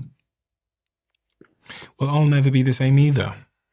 For I think all the best reasons. I have to say that I'm hesitating on my words here because of the gratitude that you've taken from the wisdom that it's given you. But I'm terribly sorry that you had to go through that. I just can't imagine. It's honestly, it's like one of my like worst nightmares, especially at the season of life I'm in, when me and my partner and my fiance are trying to have a kid. It's just like, I think I'm thinking about those things now and how I'm like preempting how I would handle those kinds of things. So to hear that it happened to you is just, it's really hot. It's really difficult to hear. It happens to about 20 million people a year. Most people don't talk about it either, do they? People don't talk about it. Yeah, because it's shrouded in mixed emotions. And yeah, I can understand that. Yeah.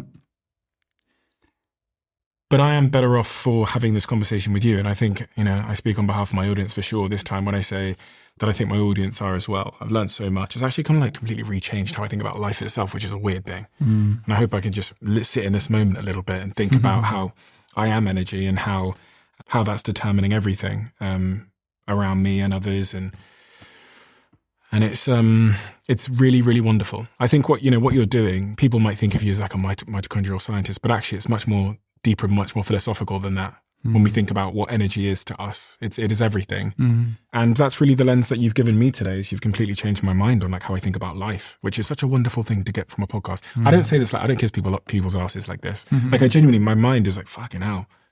It's also changed how I think about business, which is really weird and unexpected. Business is an extension of us, of energetic. Like everything is. Like everything this is what I've learned today. Quite literally. And it's also made me think a lot about how I preserve, conserve, aim my energy. So Dr. Martin Picard, thank you so much. Thank you so much for your generosity and your wisdom. It's not very often that I have conversations that actually like instantly cause this shift in me, but this is one of them today. If people want to learn more about you and the work you're doing, where do we channel that energy? Where do they go? The best place for people to go is a website, martinpicard.energy. Okay. And then from this website, you'll see information about the book. You'll see information about the research, core energetic principles that cover what we've covered today. There are little animations, and there's information about the Institute. Okay. Thank you so much. Thank you.